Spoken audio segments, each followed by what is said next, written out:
All right, what is going on, everybody? Welcome back to the Serious Angler Podcast.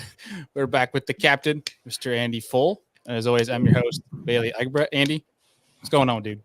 Oh, not a whole lot. Just a sweltering Tuesday evening in upstate New York. And we're just hanging out. Got a week full of guide trips, and hopefully the smallmouth want to bite this week because they're starting to get a little mean to me, and I don't like it. Everybody says smallmouth are the dumbest fish in the world, which sometimes they are. But there's a lot of times where they are the meanest fish in the world. Oh my They god. got an attitude like you wouldn't believe.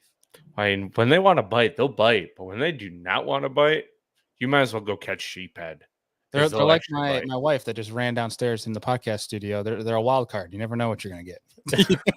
Yeah, I mean, ain't that the truth? Like, we fished a tournament over the weekend as you did, and I mean, we went in with a plan to catch big ones, and we got 10 bites in 8 hours, and thankfully they were all big because my practice and guide trips leading up to it were no bueno.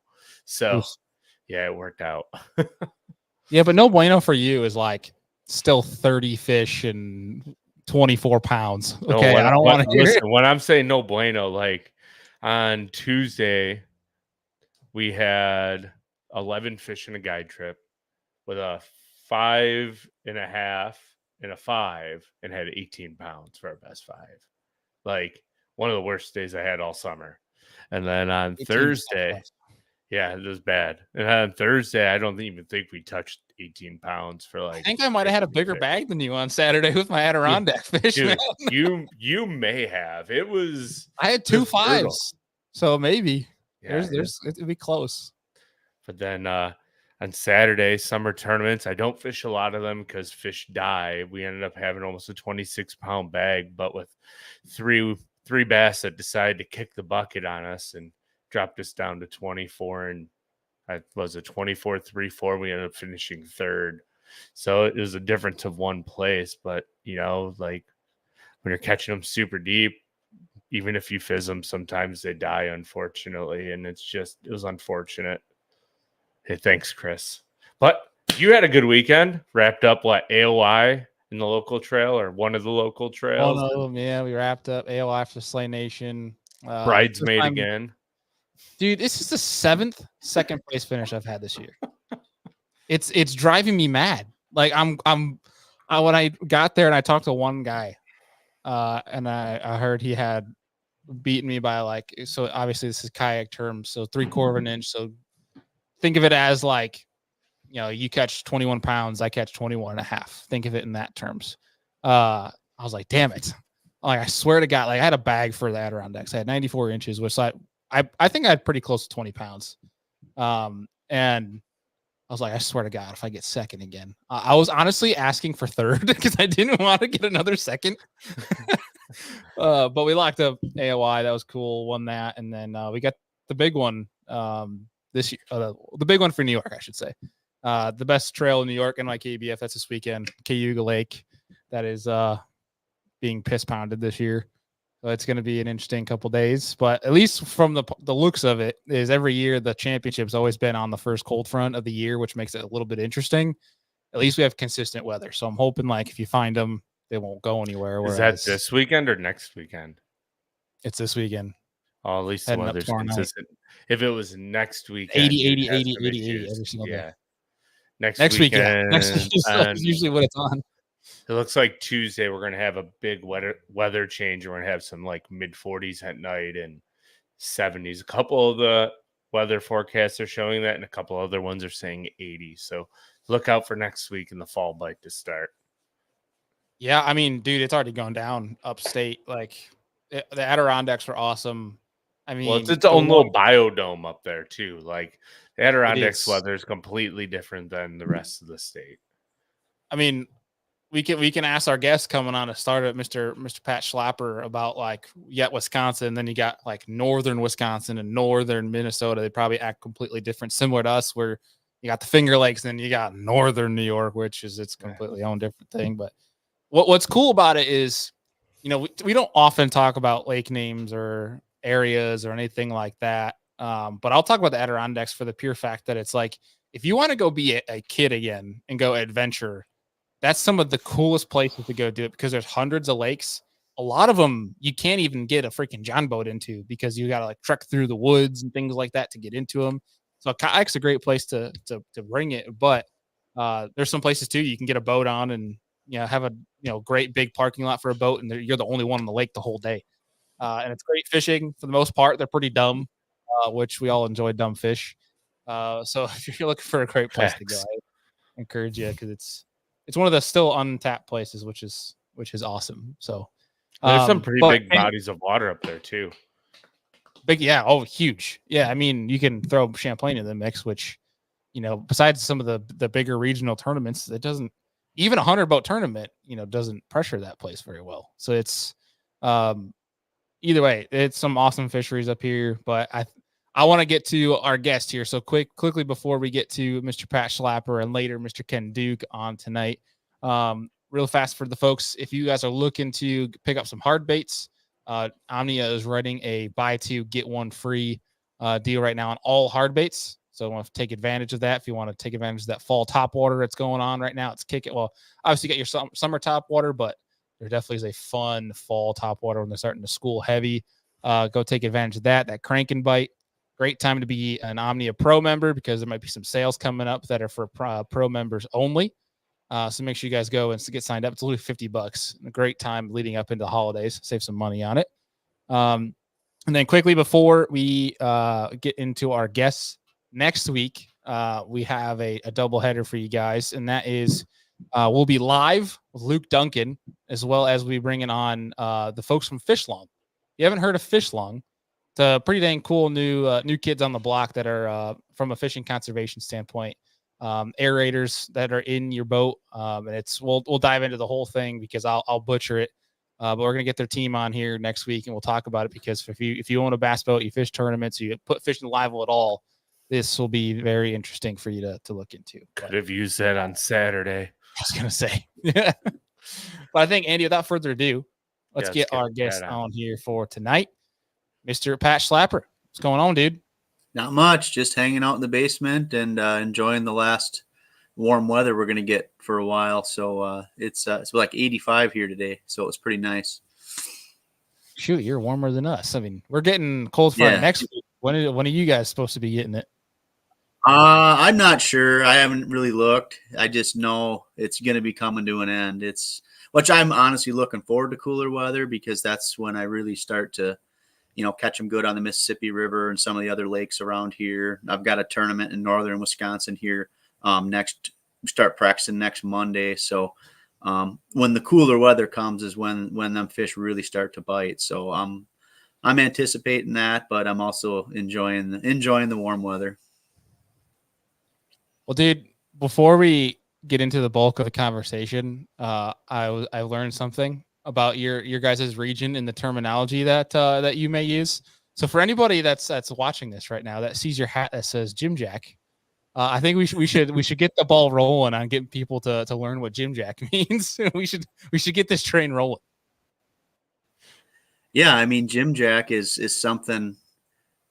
I mean, it's a pretty versatile term, but we use it for like people that are kind of idiots, don't really know what's going on, and a lot of times, we ourselves are Jim Jacks. It's like, we're just do something dumb, but the guy at the boat ramp that can't back up, the guy who cuts in front of you on the lake. It's a term that's the angry boat dock guy that comes running down from his house at 8 a.m.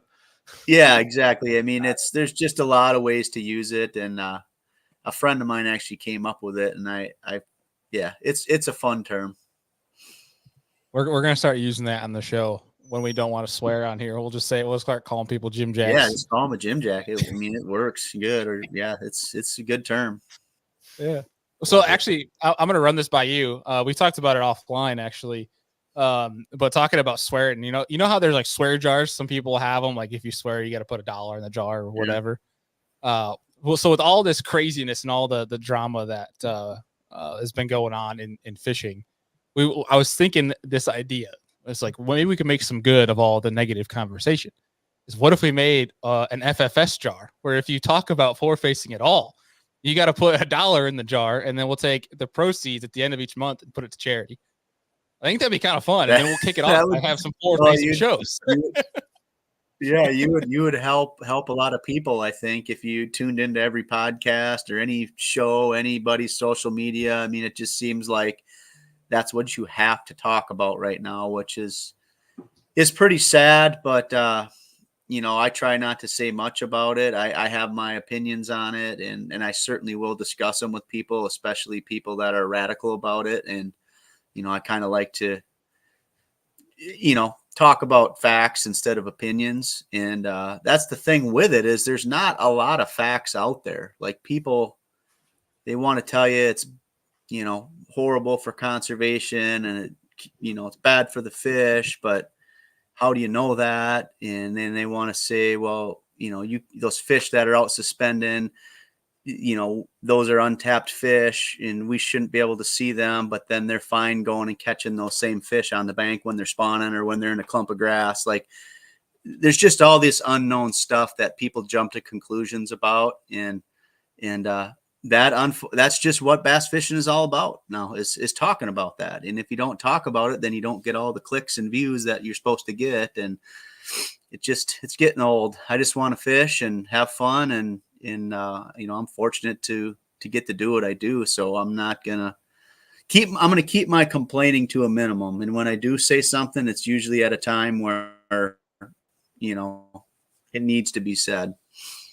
Yeah, I think it's much appreciated. And that was the one thing that I really respected out of Clark Wedlett's post that I saw you comment on. Is the one thing I really appreciated about, at least from what I saw in that discussion. Granted, social media is social media, but I thought even through just a comment section, you and Clark handled that like men, like adults that were mature. Like, you didn't go and start calling each other names and letting emotions get to the best of you guys. Like, you two disagreed. You had your opinions on things, whether you agreed to it or not, and you made those known and tried to at least see each other's POV. And at least from where I was standing, it looked very maturely handled, and I respect the both of you for that.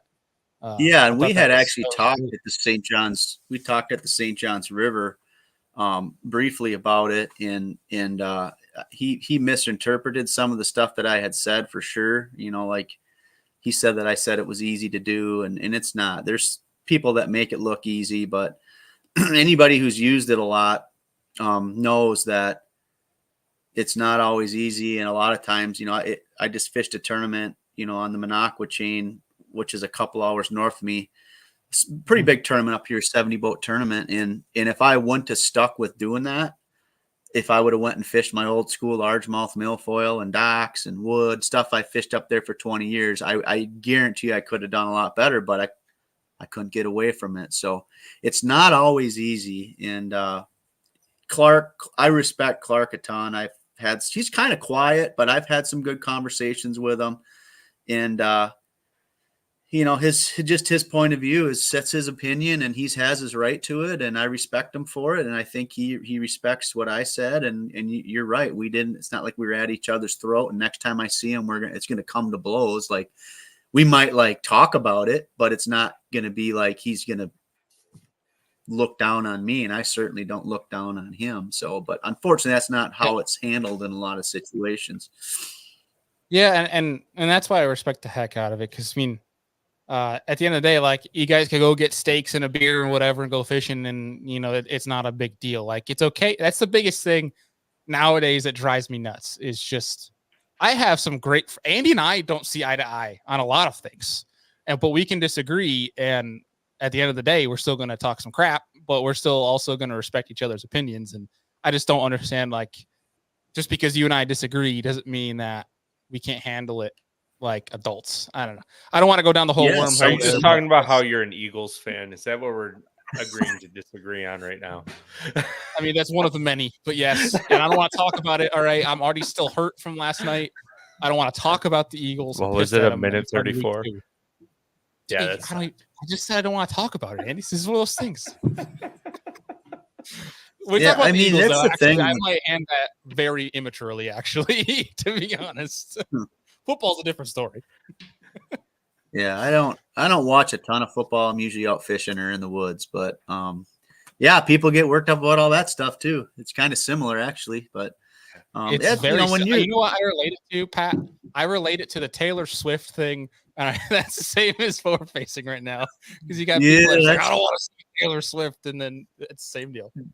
That is very similar too. There's extremes on both of them ends too. So, but if we're all adults, like some of the people that I'm good friends with on the elites are against it, and I mean, I'm still friends with them. I talk to Matt Heron regularly, and and he always acknowledges it that, yeah, we don't, but he called me the other day about something, and he said, yeah, I respect your opinion and I don't look down on you. And I'm saying with him, like, that's how it should be. It's like, we're still we're co-workers. We got to get along, and doesn't do any good to argue amongst ourselves. So hopefully now this year it's a different atmosphere on the elites, and I think they did a good job with the schedule. I think they did a good job with the rules they came up with. They dropped the ball a little bit on the information rule, so unfortunately that's going to be a black eye all year again, even though it was only for a week that people could go buy information or seek it out. But other than that, I think they did a good job, and hopefully this year, it's a different atmosphere in the weigh-in line and just the conversations amongst anglers, because it was tough. It was a tough year last year, and I was honestly really glad when it was over.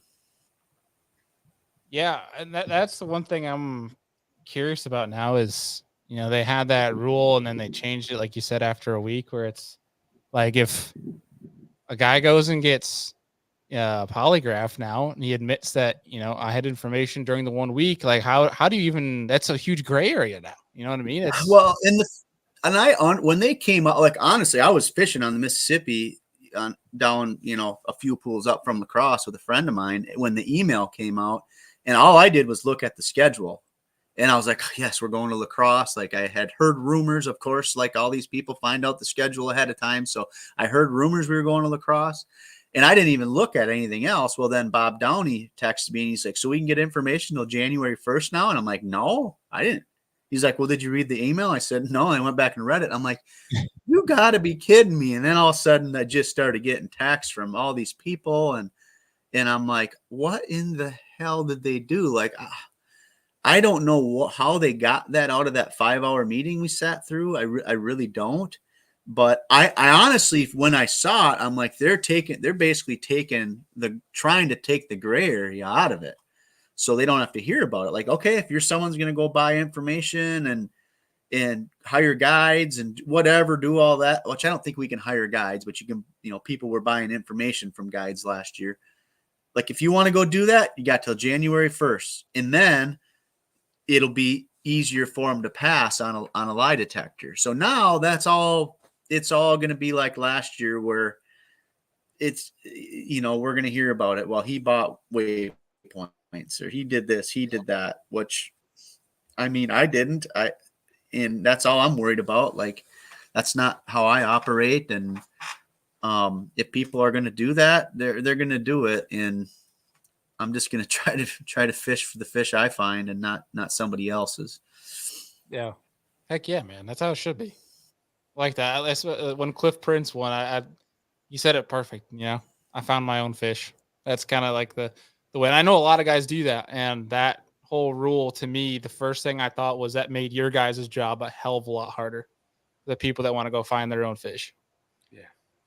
Yeah. And, and it's one of those things too. Like, I would never say I've never gotten information from people. Like, I've got really good friends. One of my best friends lives in La Crosse. I fish down there with them all the time. Now I can't, but like, obviously I've learned a lot of stuff about down there from fishing with them, but like, I'm not going to call some random guy at a lake we're going to and ask to buy waypoints or have my parents buy waypoints for me. Like, I'm not going to do that. It's just not in my nature. So, I've obviously talked to people, friends of mine in the past, but I've never like talked to a random person or called them, or, this honestly is the first time this is the first year I've ever heard of people buying waypoints other than that website where you can do it. Like, I didn't know that was a thing. I really didn't. I thought, okay, somebody on St. John's River, you've got a friend there and we don't go there that year, yeah, go fish with them. I don't think there's anything wrong with that. But, when it was just a big black eye for the elites last year. And now, unfortunately, I think with that little blip in the rules, that it's going to be talked about again this year, unfortunately.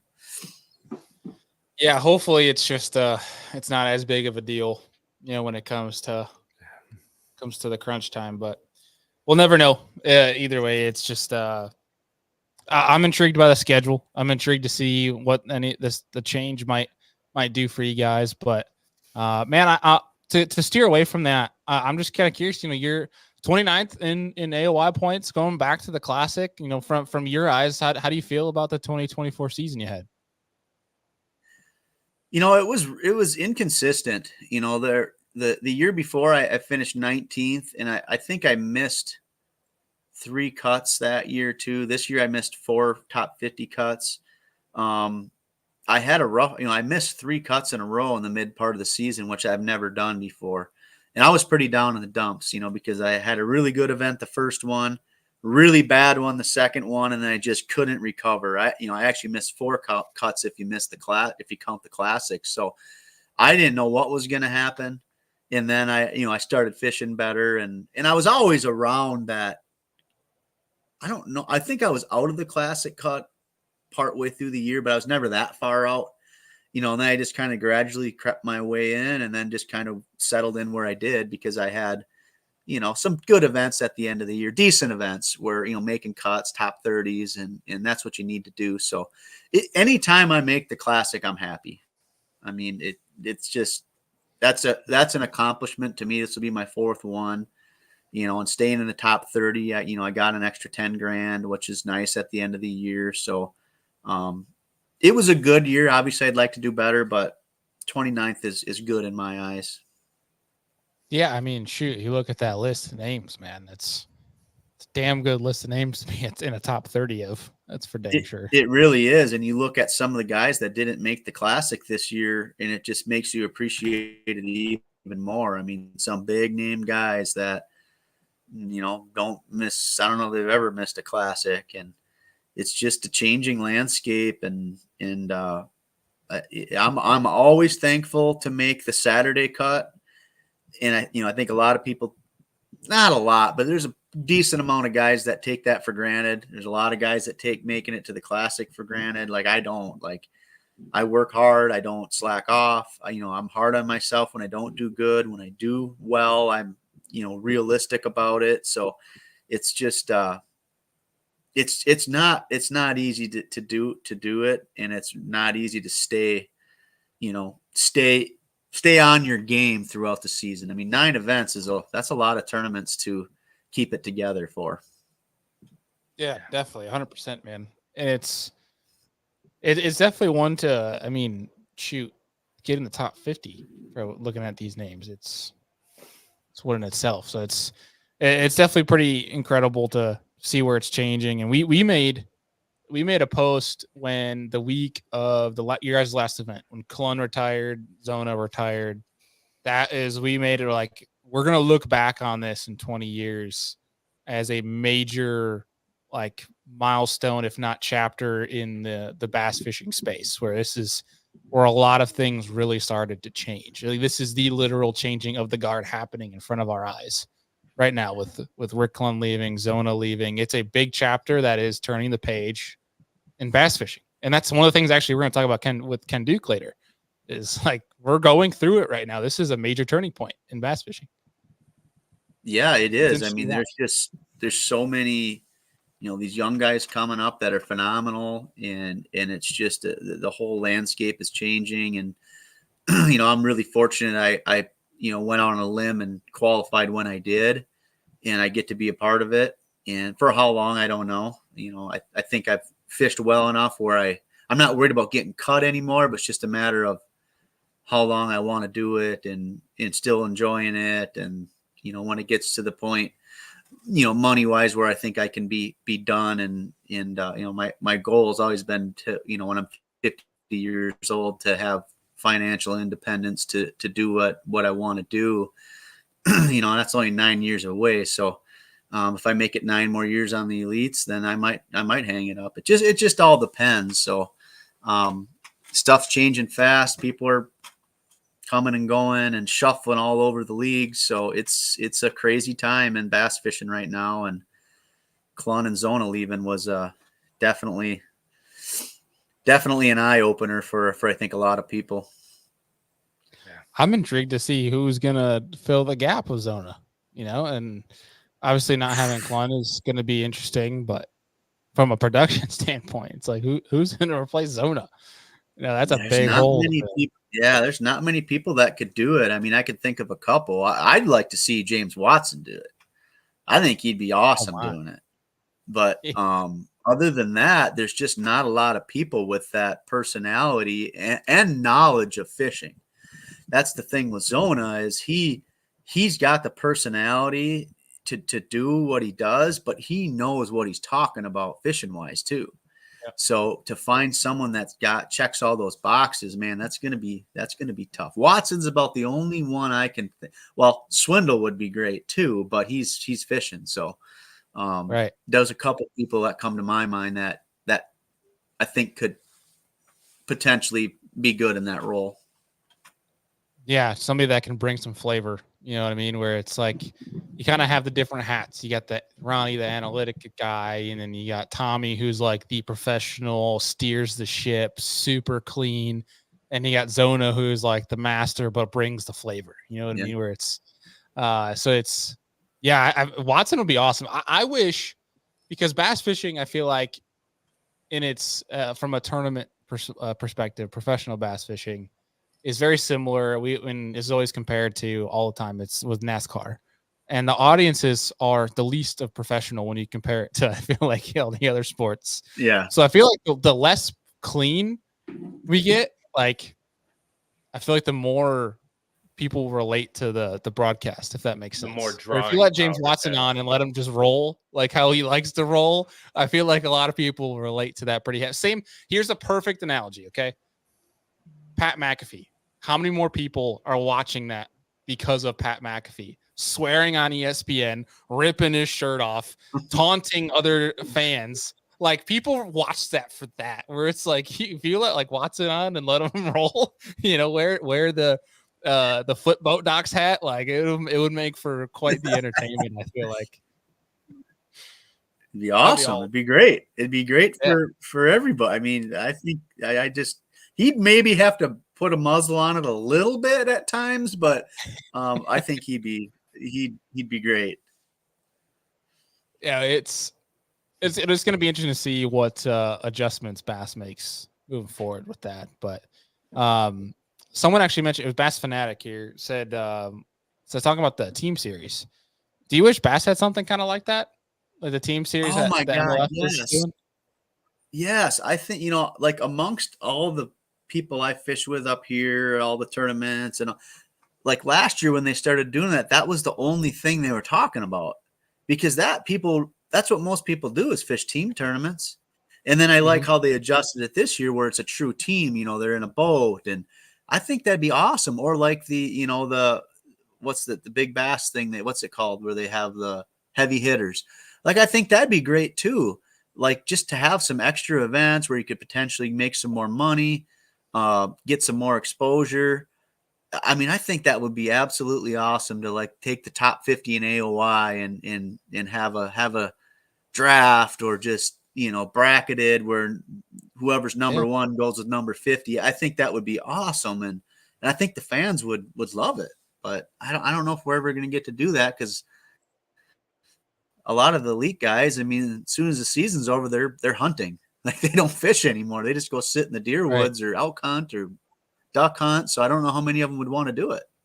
Yeah, I think that's kind of what I would guess. That's why MLF's doing it, that late August, early September, because they had Andy Montgomery up here in the Northeast, and they're like, there's no way in hell in a month from now you're going to be able to get him out of the woods. I feel like a guy like that. But yeah, there's a bunch of them. I feel like you got to do it that August, September timeframe. But yeah, dude, a 25 team bracket could be pretty freaking cool. Like you could Wouldn't go it out be to awesome? northern Minnesota, northern Wisconsin, and dude, you could roll it out for 4 or 5 days. It could be pretty dang cool. Yeah, and the fishing's good up here. I mean, like a lot of places down south, the fall is not the time of the year to fish. So come up here and go to the river, I mean, there's so many lakes, and especially if it was only 25 boats or whatever it would end up being. I mean, you could go to any lake. Yeah, so many cool places you could go to, and I just think the fans would like it, and it'd just be good for the sport, because that's one thing I'll give credit to MLF for, is they're not scared to do some different things. And if it doesn't, which a lot of this stuff they've done hasn't worked, but they're not scared to kind of go off and let's try this team thing. Let's do the heavy hitters. Darts at the dartboard. Yeah, it's a dartboard thing, but I mean they at least try it, and fans like it. I mean, that's really the only. I don't watch a lot of their stuff, but I couldn't stop watching the team thing last year. It was awesome to watch. It was fun. Yeah, couldn't you argue though that Bass is trying that with like the Redfish Classic they do, and bringing pros in to fish with guides and captains in those redfish tournament? Like that's their way of trying to be creative and unique. Yeah, that's true. I got to do that last year actually, and that was really a really fun event.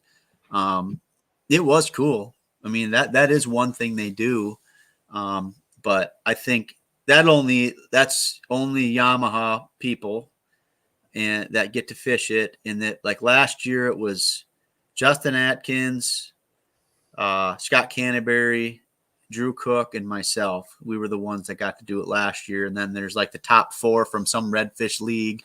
It was super fun though. I was kind of bummed, honestly, when I didn't get asked to do it this year. So hopefully I get to do it again. But that is one thing they do, is the Redfish Cup. Did you know that Keith Carson and John Cox are joining a redfish tournament series this year? I heard that. Yeah, I did hear that. Those guys are crazy. They're like, yeah, do you think they'll eat generals? I'm like, probably. Yeah. I don't know. I just give them that, dude. I'm like, please, will the both of you put a camera on that damn boat with the two of you guys chasing redfish? Just please. Like, it would be awesome. Yeah, they'll somehow probably win too. Yeah, what are you throwing up? Baby bass, max and general. That's all we're throwing. Yeah. 6-inch baby bass. Yeah. Yeah. He throws a fluke more than he says too, though. Like he throws a fluke more than people realize, but pretty basic stuff. Yeah, he's sneaky, but he could probably catch him on anything he wanted to. Well, dude, one of the things I really wanted to ask you is, from year one to now, you've really like increased in regards to from a standing standpoint. Like it seems like you found a pace. Whether that's being more comfortable, things like that, from year one to year 4, year 3, correct? I'm going into my 5th year now. This was my 4th year. Okay, so that was year 4. Yeah. Okay, yeah. So from that year 1, as a rookie on the elites, what do you think, looking back, hindsight, has been the biggest learning lesson for you? Learning how to practice. I've had a lot of success where I live on a lot of lakes, and how I'd approach them lakes is we don't have giant lakes, but I mean, I would literally idle everything and find everything and just have a lot of places to fish, and was really meticulous, took my time. And I tried doing that the first year. I'd be like, all right, I'm going to go graph all day, and I'm going to find some stumps and brush piles and rock piles and stuff I like to fish back home. And all of a sudden it'd get to the end of day 2, and I haven't hardly covered any water or figured anything out. And I just kind of got too focused on trying to fish the way I wanted to fish, which is, offshore isolated targets.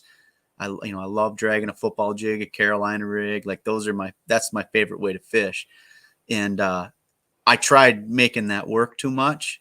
And when you have 2.5 days of practice, like you can't get stuck doing one thing. So that was a big adjustment, is like I'd see Patrick Walters like running all over the first day and a half. Like I would never see him fishing; he'd be driving all over. And he told me, he's like, "Yeah, I like to see like pretty much all the lake, and then I'll start to practice after I do that." Like, so I don't quite do that, but I'll sample a lot more stuff in the first day, and then hopefully by the second day I got a little bit of a clue.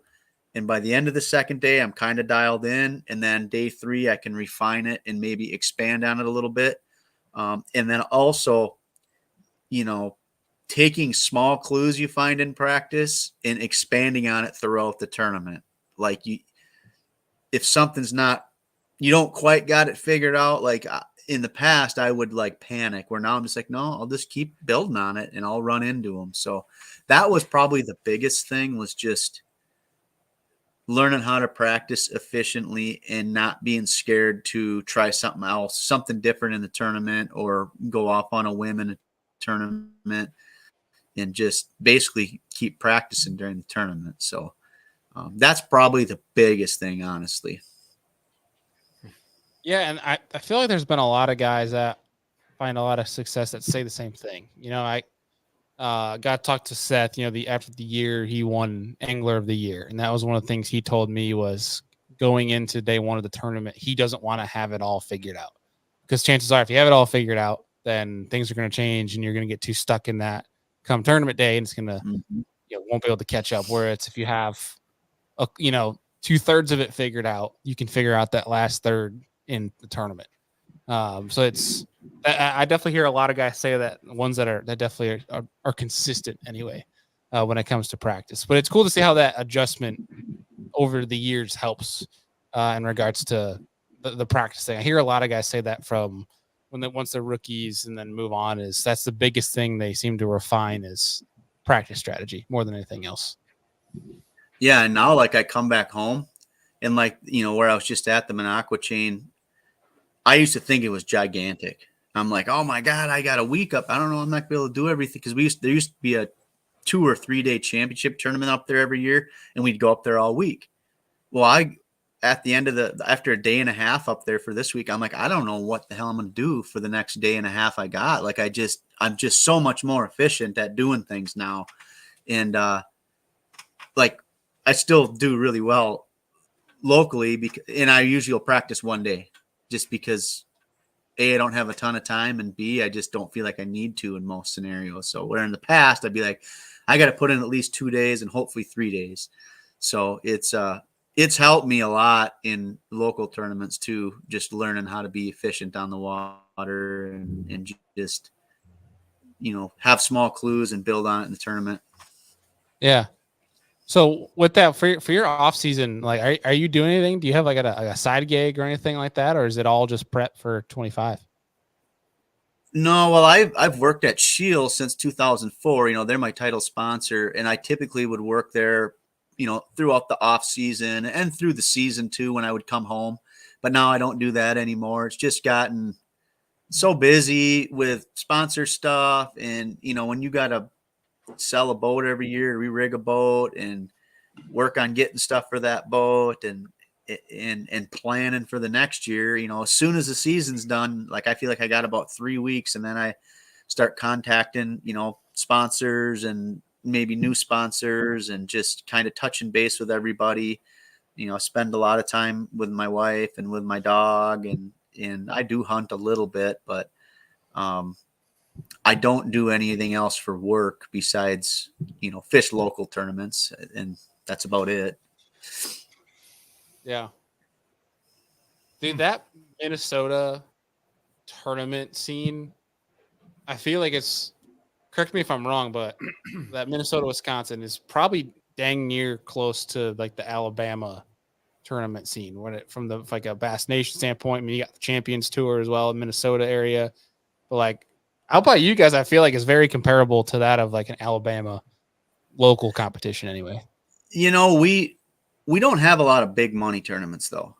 Like a lot of them down south, you can go fish for 20 grand every weekend. We're up here, a good payout is $5,000. Like our championship every year is 10 grand. Most of the tournaments you're fishing, if you win, you might win $2,000, with like you get some money from Skeeter and stuff like that. But it's and a lot of the tournaments up here only have 40 to 50 boats. So you'll have the, anomalies like that. Wisco Bass was the circuit that I had fished this past weekend, which is actually out of the southern part of the state. They just go north for one tournament. That had 70 boats. And then you'll have like the St. Jude's. I think, that'll get 70, 80, 90 boats. I mean, the Champions Tour, I don't think they get a crazy amount of boats. They are fishing for good money, but Right. there's a lot of tournaments, but there's not a lot of good money tournaments up here compared to South. Yeah, I think we got the same here in New York, where it's, I think we can get like 50 boats in a tournament, but you're not going to get any bigger payout tournaments at all up here. It doesn't seem like you can't really go win a boat. I mean, I used to. Yeah, I've won one boat. There was one championship, and actually the place we're going to next week, we won a boat there 8 years ago or whatever. But that was the biggest thing I'd ever won locally. But I used to win actually a really good amount of money in local tournaments because we just did really well in them.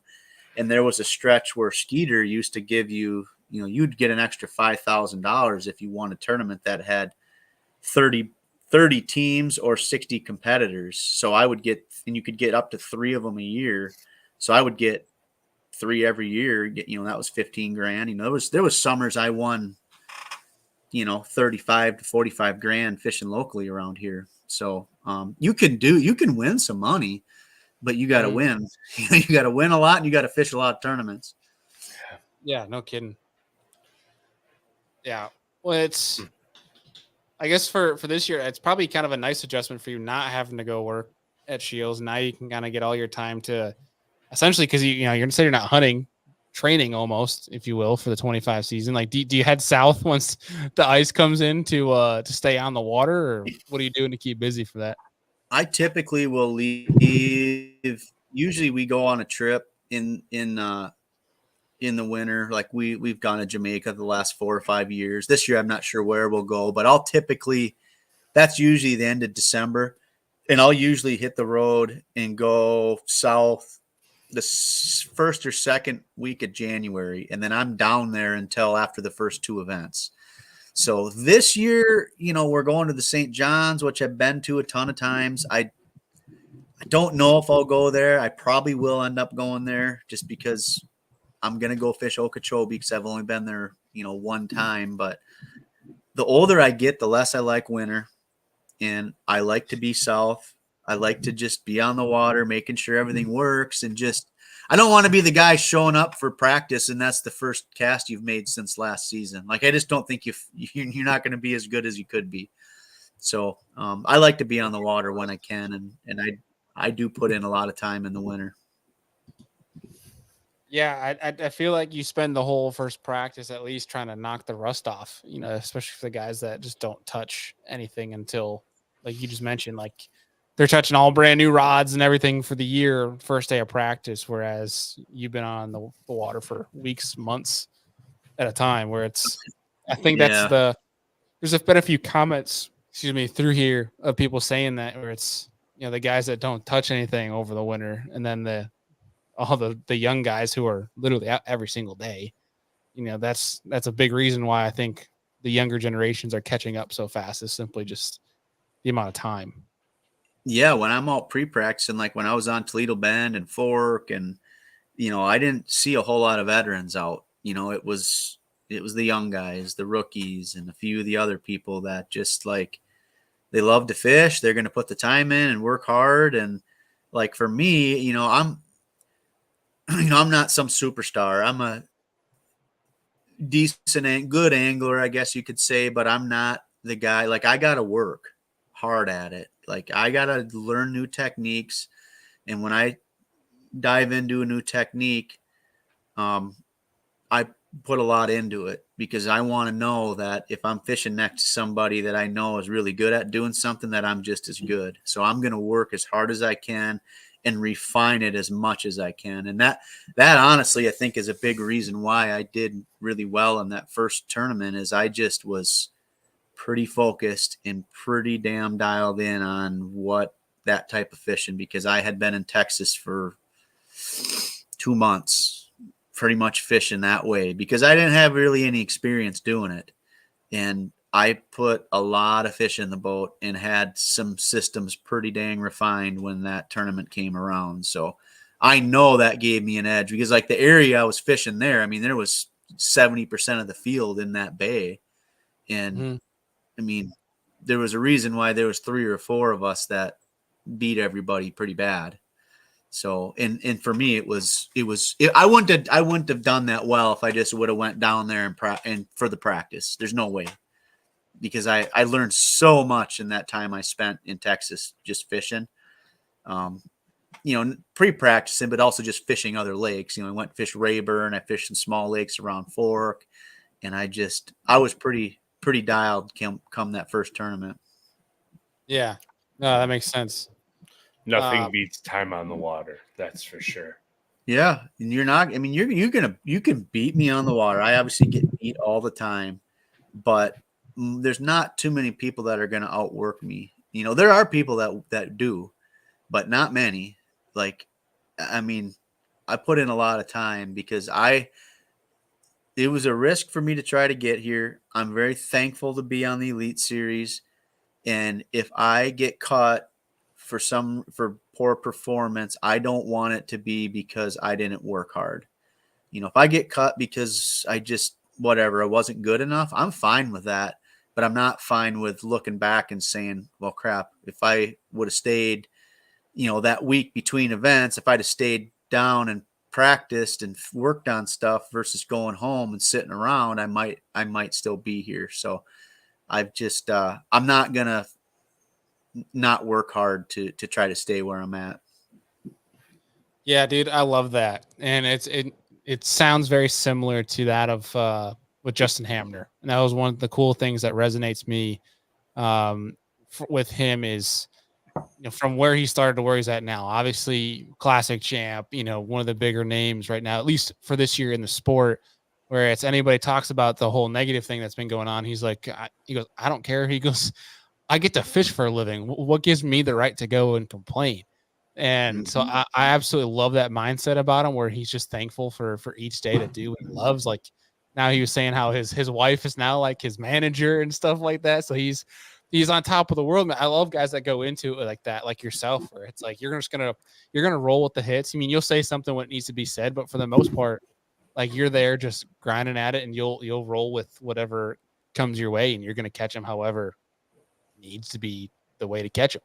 I think those are the guys that are resilient and the guys that are going to stay in the league for the longest, where it's the people that decide to whine before they go and work on it. I think those are the ones that you're going to see being cut. Yeah. I don't like it when people use other people's success or other people's hard work and versatility.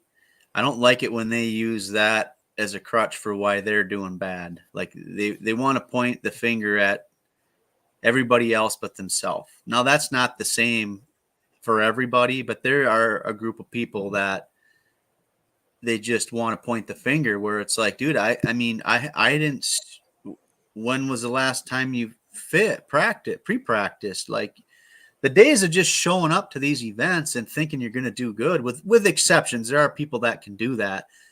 But the bulk of people, you can't do that anymore. You got to work, and you got to go pre-practice some of these places, because I'm not going to show up at that weird river in North Carolina, whatever. I don't even, the Pancanuca River or whatever it's called. I'm not going to show up there without ever being there and just go like, I'm going to go drive around and look at it and see stuff. And like, I have to do that. And a lot of people, I shouldn't say that a lot of people. There's a group of people certain people that just don't think they need to do that. And some of them aren't doing well anymore. And like you said, they're the ones that might not be around for a long time. Yeah, I'm with you. Yeah. So last week we had on, I called him the freshman frat house, which doesn't do justice to Cody Huff, which is hilarious that out of the group of Logan Parks, John Garrett, Rob G, and Cody Huff, that Cody's considered the veteran of the group, which is hilarious to think about. I called him the freshman frat house, though, and I asked him to give a rating out of 10 of the schedule for this year. So I'll pitch that to you too. What would you say out of 10 this year's schedule? What would you rate it? I think they did a good job. I mean, I think a 9. I mean, I honestly, I'm not super pumped to go to the Sabine again, but I do like fishing there. You know, my rookie year, that was my best event. When we were there 2 years ago, I had a horrible event, but I just don't really like, roads are bad down there. But, you know, other than that, I think they did a good job of like, yeah, there's going to be some scoping events, but there's going to be a lot of them that they're going to be caught a lot of different ways. I'm not saying they won't be caught with scoping all of them, but I mean, there's a bunch. I think they did a good job. I like it. And I've never fished 10 killer. I've never fished that river. What was the other one I haven't fished? There's one other one I don't think I've ever been on, but I like that. I like going to new places. And they mixed it up. It's good. What did they rate it? I think most of them rated it at least around 5. like a 6 out of 10. No, yeah, 5 or 6. I think one of them said 4. So they don't like it. I think it wasn't more of. I think they were looking forward to trying to see something more new. I think they were glad to see like the one. I don't butcher the name. Oh, I'm pulling it up actually, so I don't butcher the name here. The Pasquatank River, and the Albemarle Sound. I am definitely butchering that, but either way, they're happy that it was there. But I think they wanted to see more new fisheries, if that makes any sense. Where I think, like John Garrett said it great when he goes, I think they accomplished what they were setting out for in regards to a diverse schedule.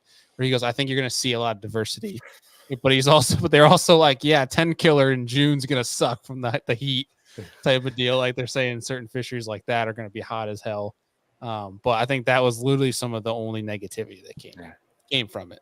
But yeah, I do agree. I think when you talk about diversity, they accomplished that because you got a northern smallmouth fishery, but you got a northern river fishery. You got 10 killer. You got a river fishery in Texas. You got fork, and then you got a spotted bass fishery. And I think it's from a diverse standpoint, I think they achieved that. Yeah, I when I saw it, I don't know. I like going new places and then mixing it up. Yeah, and I love Lake Fork. Like I love fishing there. I've done well before. I've done bad there, but I just love going there because I like trying to catch big ones. So I'm never going to be bummed, when they go there.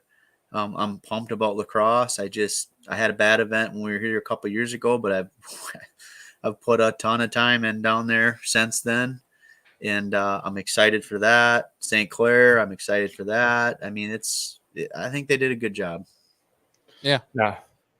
In the grand scheme of things of lacrosse, right? Like how much does that river change on a yearly basis? It changes a lot. Like this year was I've only been down there one day this year and the water was super, super high.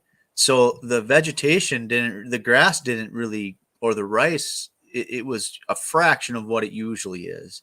And that is why I personally think a lot of the weights were a lot higher this year is because there was obviously still a lot of places for them to go, but not like it usually is. They're super condensed in time. Yeah. Like if you found a group of them, usually there was quite a few of them because in that area, there just wasn't near as much rice or, duckweed, any of the grass stuff. So, and honestly, the time of year we're going is kind of that transition time where the smallmouth can really, really start to play. Because usually in the summer months, you can do good with them, but most time you're not going to win with them. A little bit of an anomaly this year in some events down there. But when we're going the end of August, like you've seen in the Open last week, and there was a lot of good smallmouth brought in. So it changes a lot, and there's a lot of ways to catch them. And I just love the Mississippi River. So I really want to win that one really bad. I hope I can win that one. Do you think you'll be seeing a lot of the local guys to you? I shouldn't say local, I guess, like people like Seth, old Bob, all of them. You guys kind of have some of the same jaunts on the Mississippi, if you will? Not really, because honestly, like I don't fish the pools I fish a lot that I really am really super familiar with are the upper pools, pool 4, 5, and 5A. That's where I fish the most. But because of, I fish lacrosse a lot too. Like I fish pool 7 a ton and 8 a fair amount, 9 not really. One time I've been down there, but they're huge bodies of water, and you got 3 pools. Like pool 8 is giant. Like the last time I fished down there, like Bob and I talk all, we share information, talk. I think I saw him one time the whole tournament. Like it's just so much water you can disappear in. So I don't think I'll have that problem. That's cool. Yeah, that's definitely one thing I always look forward to. I mean, shoot, the highlights I was replaying over from the Open, just from watching guys. Just looked like so much fun. So I think still to this day, one of my favorite catches there was the BP, the figure 8 fish. That one was pretty freaking cool. It's an awesome body of water.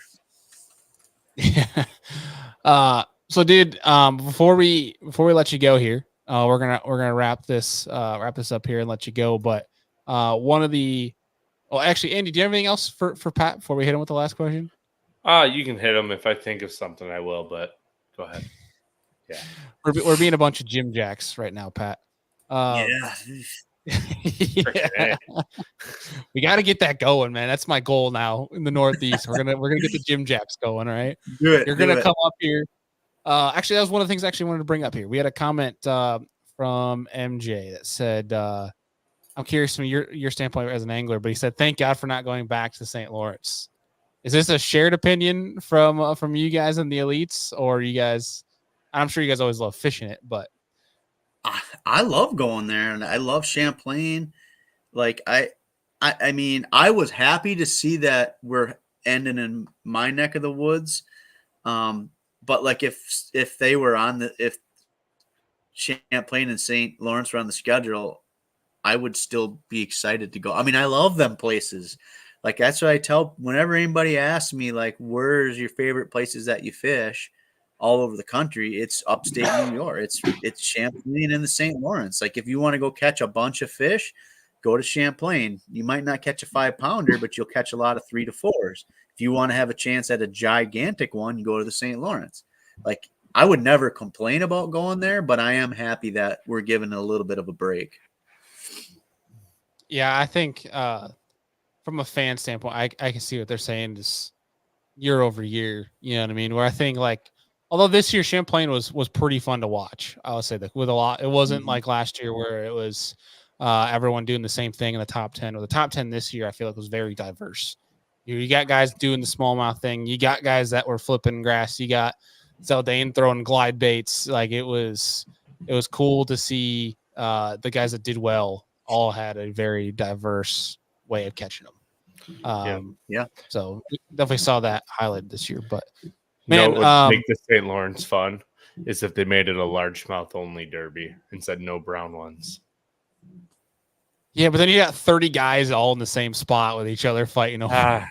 I'm sure there's more areas than we think there are. Well, the other thing too is like just make it a river tournament. Like we talked about that, like, cut it off at, the mouth of the lake like they do for a lot of other, like the MLF. I don't think they can go out in the lake. So that would change the whole dynamic of that event too. Now there'd still be 5 or 6, 7, 8, probably 20 boats fighting over that one spot still. But you're not going to have, you take the lake out of play and it changes a lot of stuff. Yeah, I'm with you on that.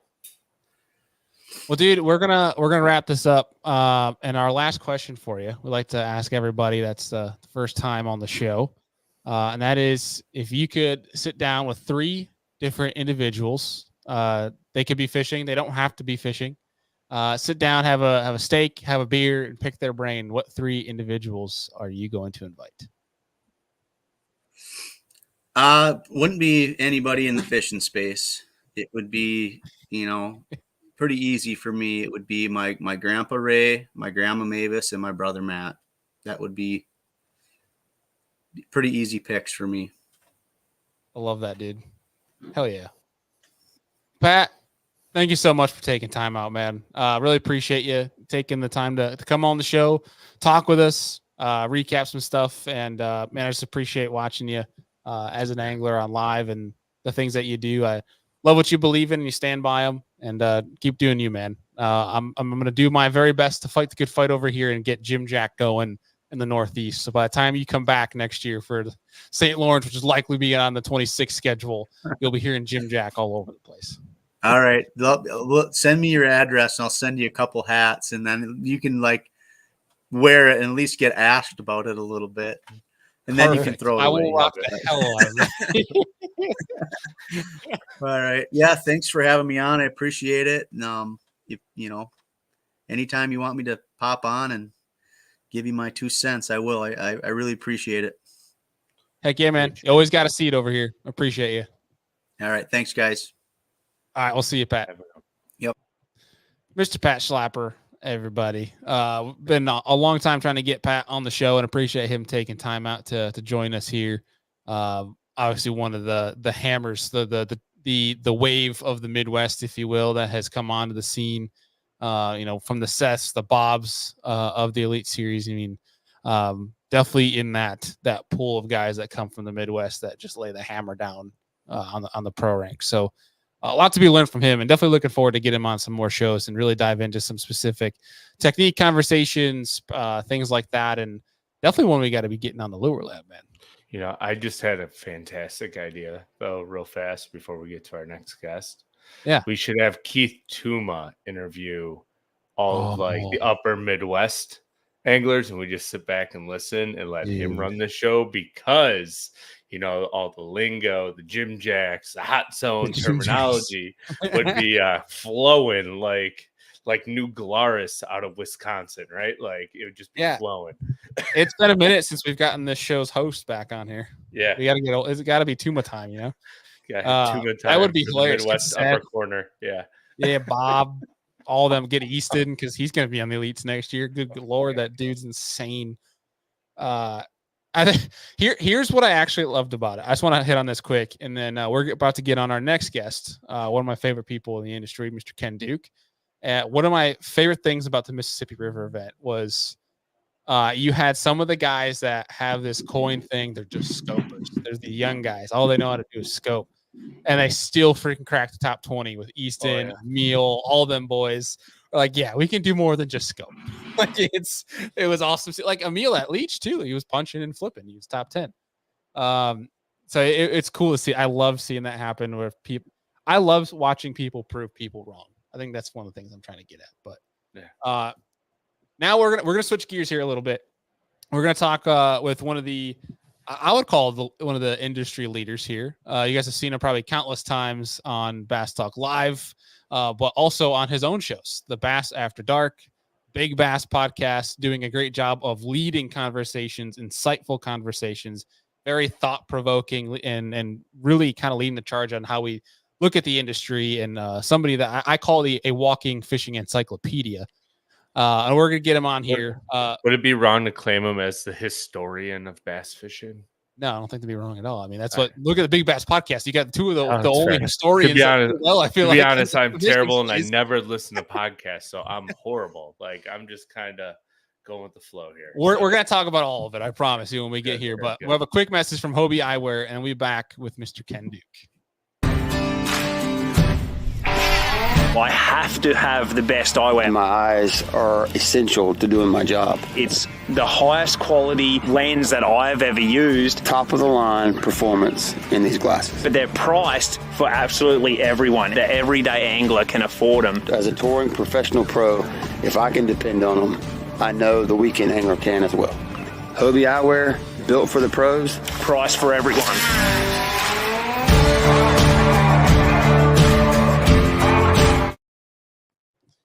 All right, we are back. We are in the back half of tonight's show. One thing we want to mention here is looking at 2025. As we love to build suspense on this show, is we have some pretty dang cool stuff coming for 2025. to intertwine into these shows that I'm pretty excited to show you guys. So we're going to tease that for a little bit because we won't be able to tell you now, but we'll tell you obviously down the road here a little bit. So I think without further ado, let's bring him on here. Mr. Ken Duke, what's going on, sir? I'm doing great, Bailey. Andrew, how are you guys doing? Good. It's been a while since I've seen you, Ken. So it has been. I think hotel lobbies, Andrew, is where we usually catch up. Yes. That could be a good thing or a bad thing. I don't know. As long as it stops at the lobby, I think we're okay. But no, it's hotel lobbies, major events, Red Crest Classic, stuff like that. That's where I usually bump into you. But always a pleasure. And I caught a little bit of the Pat Schlapper interview. Enjoyed that very much. Caught most all of it. Well, I appreciate that, Ken. And I don't think really you need any introduction. Although the one thing I will say that I did not in the introduction leading up to it is you are the industry's greatest hype man. But like I'm going to call you the over hype man, where you kind of give us too much credit in a lot of the stuff. I'm not disingenuous. If I tell somebody I like them or I admire their work, I truly mean it. And if I don't say anything, that's pretty telling too. I'll leave it at that. If there's one thing I've learned about my time with you, Ken, is you are not afraid to speak your mind, whether that's good or bad. Gets me in a lot of trouble, Bailey, but I don't know. I can sleep at night and look myself in the face in the morning, so I'm okay with it. But it's definitely held me back in places, no doubt about that. Well, agree, disagree. I respect that aspect about you because I know when I'm talking to you, I'm getting it straight. You know, I'm not getting any BS. That's for dang sure. I just don't have the energy for it, I think is honestly the problem. I'm not going to give myself a pat on the back or any credit for it. I just don't have the energy. So I tell people exactly what I think and they can take it or leave it. And some people make the critical major error of asking my opinion on something. And I figure those people deserve it, so they get it. It's not always good. Well, and I think that comes out though a little in the shows from Bass After Dark and Big Bass Podcast, where you shoot it straight and you're going to be brutally honest when it needs to be. And I think in an age of right now, I think we all need a little brutal honesty to be quite. Oh wow! Well, I'm your guy. I'm your guy. I've actually been put in timeout from. I'm very fortunate. I get to do a lot of guest appearances on shows. Although, of course, this is my first appearance on the Serious Angler podcast. So I don't know what I've done to piss you guys off, but I'm sure it was considerable. But yeah, I've actually been put in timeout from some shows where they say, okay, you're on a 6-month timeout. So, it's all right. If I had $1 over the past 3+ years, I've heard from you of asking why you haven't been on Serious Angler. Well, I just assume the checks haven't been clearing or something because I do whatever I can to get on the Serious Angler podcast. And I just can't get on. Shoot, I'm assuming that this is not actually going out to an audience now. I'm assuming that this is all kind of closed circuit. You're just doing this to placate me for the day. No, the only 2 people watching this right now are my mom, and then it's on the TV upstairs, but only my cat's up there. So it's you don't have to worry about that. Hey, I'm excited to speak to your audience in any capacity. That's right. We're gonna teach my wife's cat about some bass fishing tonight. That's for sure. Excellent. Well, Ken, I think I don't know if I've mentioned it before, but I know to many people, you're one of the industry's greatest mentors. People that are really leading thought-provoking conversations. While you might say that you get yourself in trouble, that's okay. I love that about you too. But I do appreciate you are always willing to lend a hand the best you can, whether it's as simple as making a connection or trying to help somebody through the maneuver the industry. There's not a lot of those people that are willing to go out of their way to do that, and you have been one of those, and I appreciate you very much, sir. So I wanted to say that first before we get into the conversation. Well, thank you. You're too kind, and I do enjoy that. The older I get, the more I enjoy connecting people who I figure have very little chance of meeting otherwise, despite the fact that they have a passion for fishing and they're trying to find their place in the industry. So I love making those connections, and I've really enjoyed introducing you to some people like that because I know how passionate you are about the sport and your heart's in the right place and your head's in the right place. So absolutely my pleasure. Heck yeah. Well, we got some fun questions, and I preluded it a little bit to you. And I hope you got a little bit of chance to think on it because anybody else. I prepped. See, you did 10 times the prep we did for this. This is That's amazing. Well, It's horrible. I may have done more prep for this one than I do for Bass After Dark, but that's okay. You just let Stockel do all the. Oh, he has to do all the work. He's got the weight of that show on his back. He's got to do everything. Well, I hope that's not true, but Brian the Carpenter is awesome, and he and our other partner Nathan, they do all the heavy lifting on that show. I just wear a smoking jacket and sit around. I don't do anything significant. I will say, nobody does an intro like Ken Duke on Bass After Dark. Are you talking about the monologue? Are you talking about? It's all the same. It's yeah, incredible. It's a weird show, but you know what? When we decided we were going to do it, it was my idea because I really wanted to work with Brian, and I was already working with Nathan on the Big Bass podcast, but I really wanted to work with Brian as well. And so I said, okay, we got to be different than our friends like Andrew and Bailey on the Serious Angler podcast, or different than Matt Pangrack over on Bass Talk Live, or different than Pat Renwick, or whoever it might be, because we didn't want to steal from anybody else's audience. We said, okay, we're going to go on Thursday because nobody else is on Thursday Night Live, and we're going to do these things very differently and try to find our own audience and our own niche, and we're starting to do that. Yeah, and I think that was one of the hardest parts in conversing with you and Brian a little bit leading up to the release of Bass After Dark, was trying to find a dang date where there wasn't 300 fishing podcasts that were going live. well, now we've learned why there's nobody on Thursday nights at 9 Eastern, and that's because of Thursday night football. Yep. That's eating into our live audience pretty significantly. But you guys are light years ahead of us in how to do this and how to promote it and the social media aspects of it. You're way ahead of us. We're trying to catch up. We're swimming in your wake, as it were. I don't know about that, man. I tuned in the other night and there was a few hundred people watching, where it's still right now. My mom actually tuned out and it's just the cat now watching. Just the cat now. Well, sometimes you judge your audience by quality rather than quantity. And I think that's Are you saying that my cat is better than my mother? No, I'm not. I'm saying that your cat may be better than. I think that's what he's alluding to. All right. Like I heard it. I don't know if your mom is terribly into fishing, but your cat may be a more dedicated listener, obviously, since your mom tuned out. So. Let's get into some conversation, because we'll keep going down rabbit holes here. Yes, sir. So one of the things I wanted to throw to you was, and we talked about with Pat a little bit, where it was when the week of the St. Lawrence event, when Zona announced he's retiring, Rick Clunn announced he's retiring. I felt like we were in that moment. 10 years from now, we're going to look back. I feel like this was a big chapter, that a page in the book that's being turned right now. And so I wanted to throw it to you of, what do you think has been the 3 most impactful changes or times in bass fishing? Oh, wow. Well, I would not put this on that list. 3 most impactful changes in the world of professional bass fishing. Is that I'm trying to narrow it down so I can make my picks here. Are we talking about tournament fishing in particular? Yeah, let's go with that. We'll try. Okay. Let's start. Number 1, obviously, Ray Scott creates BASS. But before he created BASS, he held 2 or 3 tournaments. And the first was the All-American in 1967 on Beaver Lake in Arkansas. And it wasn't the first tournament by any means. There have been tournaments since about 1910, maybe a little earlier. But this was the first, what we'll call a modern tournament with basically the same rules we have today. Basically the same rules. And Ray saw an opportunity. And Ray was very interested in bass fishing. He loved bass fishing. But make no mistake, Ray was looking at the business opportunity of it all. And the first tournament on Beaver Lake in 1967 was a turning point, because it showed him it was viable. It showed him he could get 100+ anglers out there to fish.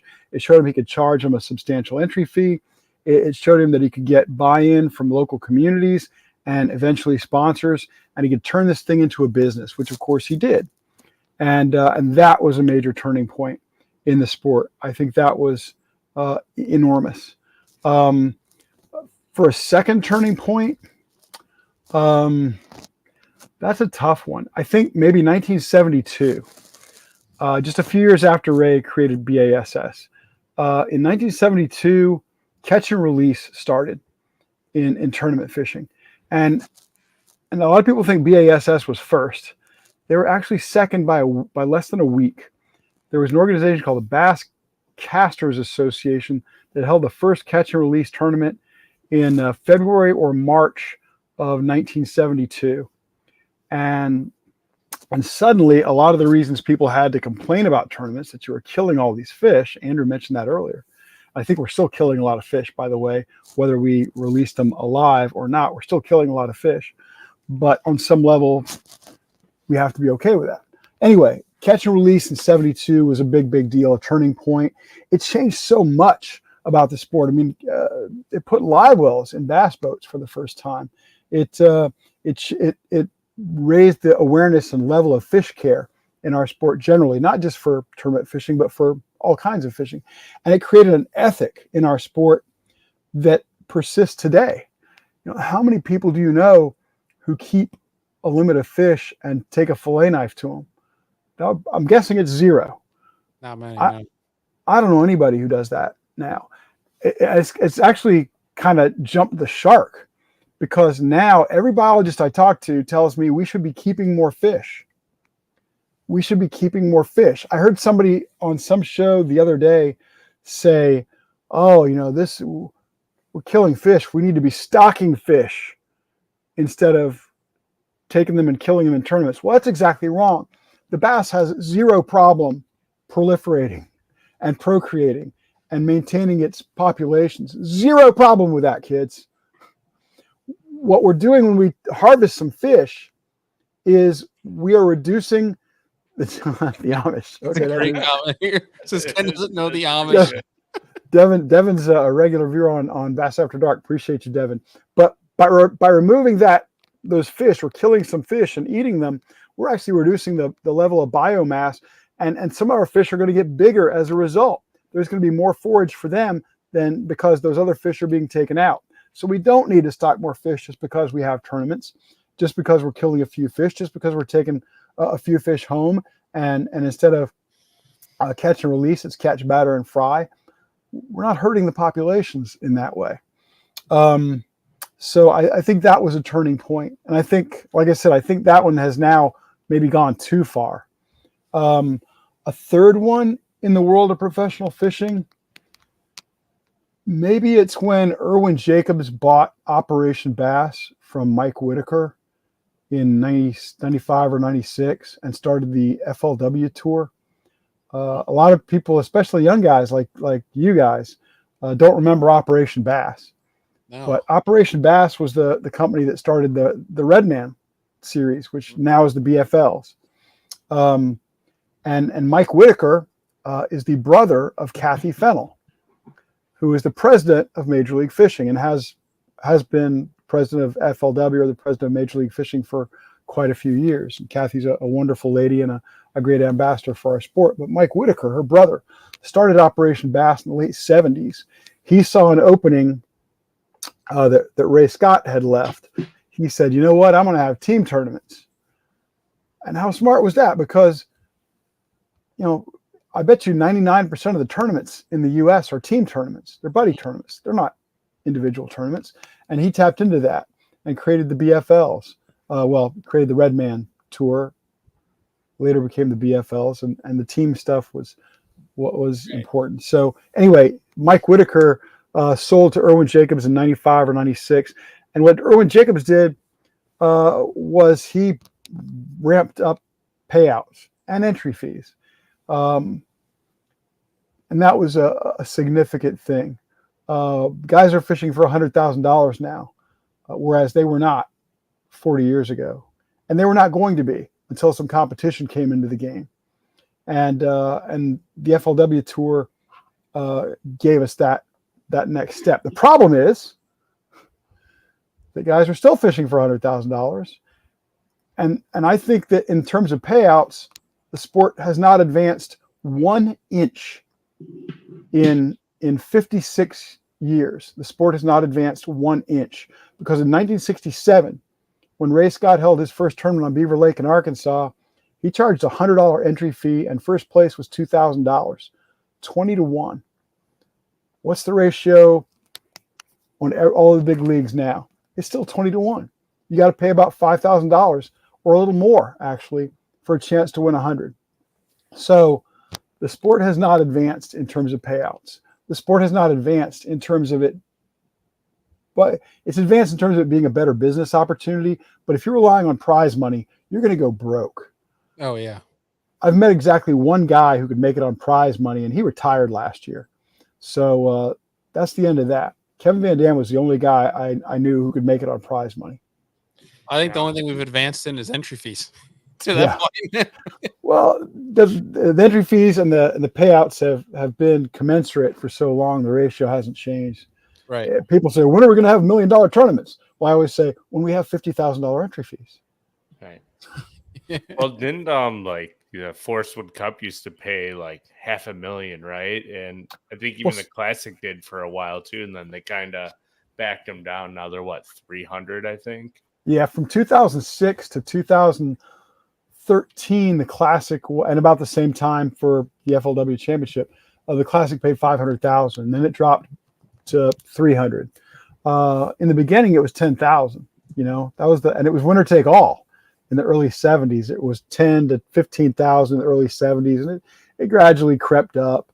It got up to 100 plus in the early 2000s, and then ESPN came into the game and ramped up payouts in the Classic. But shortly after ESPN was out of the picture, the $500,000 payoffs went away. And in fact, the FLW Championship paid $1 million twice. It was $500,000 to the winner, but if you bought your own Ranger boat and you were competing in your own Ranger boat, you got a $500,000 bonus. $500,000 bonus? Yeah. Holy smokes! I feel like everybody should have been running a Ranger then. Well, they almost were. Yeah, exactly. And the Forest right. Cup, right? Like they were running Rangers on the FLW. Like that's incredible. Holy crap! And in 2006, the Bassmaster Elite Series started. And a lot of guys left to go to FLW at that point, A, because entry fees had gone through the roof to about $5,000, but B, because their sponsorships were better aligned over there. And so BASS lost a lot of guys like Jay Yellis or David Fritz or Ron Shuffield or a number of other guys, Larry Nixon, to the FLW tour. And bass fishing as a professional tournament angler has always been a sketchy business choice, and that continues in 2024. Yeah. So looking at that timeline you gave of the three of your most highly impact moments in the professional bass fishing, when did professional bass fishing or tournament fishing, I should say, really gain a spike in popularity? Like, when did that start becoming the cool thing for some of these outdoorsmen or these anglers to start doing? Well, I think that happened fairly early. I think the sport of tournament bass fishing peaked in the late 80s, early 90s. And guys, anybody who comes on your show and says the sport's never been bigger, just send a death ray through the screen to them, because they are a moron. They're an idiot. They don't know what they're talking about. And I hear that so often, it makes me crazy, but that's just the most moronic, least intelligent, least aware, least researched position you'll ever want to hear. Sport's never been bigger. Bullshit. Anyway, the sport peaked in the late 80s, early 90s. Let me give you some numbers. This year, boat manufacturers will sell 8,000 fully rigged bass boats, boat motor trailer. In the late 80s, early 90s, it would be 35, 40, maybe even 50,000. In that 90s period, there were a ton of non-endemic sponsors in the sport that are not there now. They're not there now. You don't see many non-endemics in the sport these days. If you do see a non-endemic, you see them on one guy's jersey. You don't see them sponsoring a league typically. And that's because we don't reach a big enough audience. We don't reach 1 million people. Our sport is this big, folks. It's this big. It's tiny. We don't reach 1 million people. We're on our best day, we reach half that on our best day.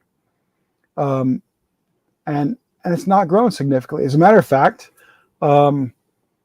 the number of licensed anglers in this country has, until very recently, until COVID hit, we gained 8 million anglers in 2020 because of COVID, but we've lost about 7 million of them. We've lost about 7 million of those. The retention rate is horrible. Well, oh yeah, a lot of people may not realize the retention rate of licensed anglers in this country is only about 55%.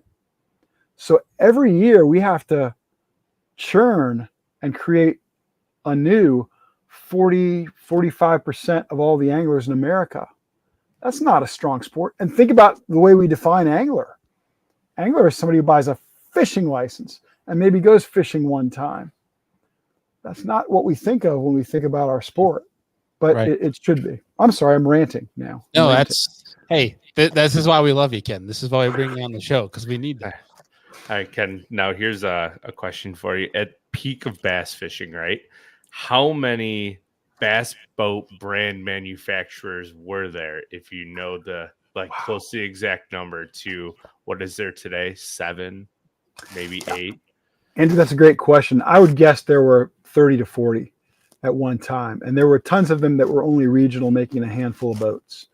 But they could get by because they were making a boat that would be great on Lake of the Ozarks, and it was designed for that fishery. It would have some unique quality about it, or some unique size about it or something. Yeah. And they could make a go of it.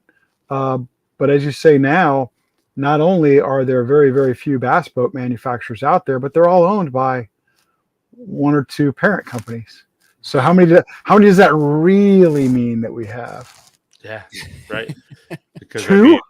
2 or 3, right? Like 2 or 3. We have 2 or 3 bass boat companies, folks. 2 or 3. What kind of choice do you really have? Not much. Not much. Sure. So if we're to go back there, of discontinued bass boat brands, what would you say are your top 5 favorites that you may have ridden in or have seen? Oh wow! Well, I'll tell you right now, the best boats I've ever ridden in are today's boats, hands down. It's not close. But my first bass boat was a Mackie, Mackie, that I bought when I was a junior in high school. It was used. It had a 115 Mercury on it, and I sank it on my first real trip to a major reservoir. I put it out on Lake Murray in South Carolina a time or two, but then we took a family vacation to Santee Cooper, and my dad didn't trust me to run it through some of the flooded timber channels, so he took the steering wheel and proceeded to absolutely annihilate something that was just under the surface. Laid the outboard flat on the back deck. We limped into the marina and tied the boat, to the pier. And we didn't realize the hull was cracked. And we came back out to ask the guy to look at it. The boat was just hanging on because it was tied to the pier. It was sunk under the water. That was my first bass boat. Holy moly. Yeah, not an auspicious beginning.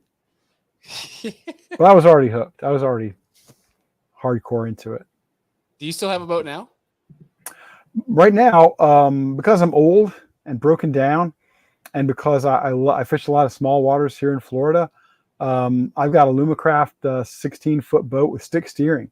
So basically, I get in the front of that boat after I launch it, and I don't have to move. I don't have to go to a console to fire up the outboard. I can do everything from the front seat. I've got my throttle on the right. I've got a stick steering on the left, and I never have to leave. You guys have probably never seen that kind of thing. Yeah, it's awesome. It sounds like what are they using to tow the guys out of the Mississippi with the big fan boats, right? I can't think of the proper term. Airboats? Well, yeah, an airboat. Yeah, that stick shift steering, isn't it? Yeah, that's exactly the same kind of steering. Yeah. But for me, it's great because I have really, after some neck surgeries and stuff, I have really lousy balance, and I fall quite a bit if I'm up on a deck, and I can no longer run a trolling motor without at least a pedestal to lean against.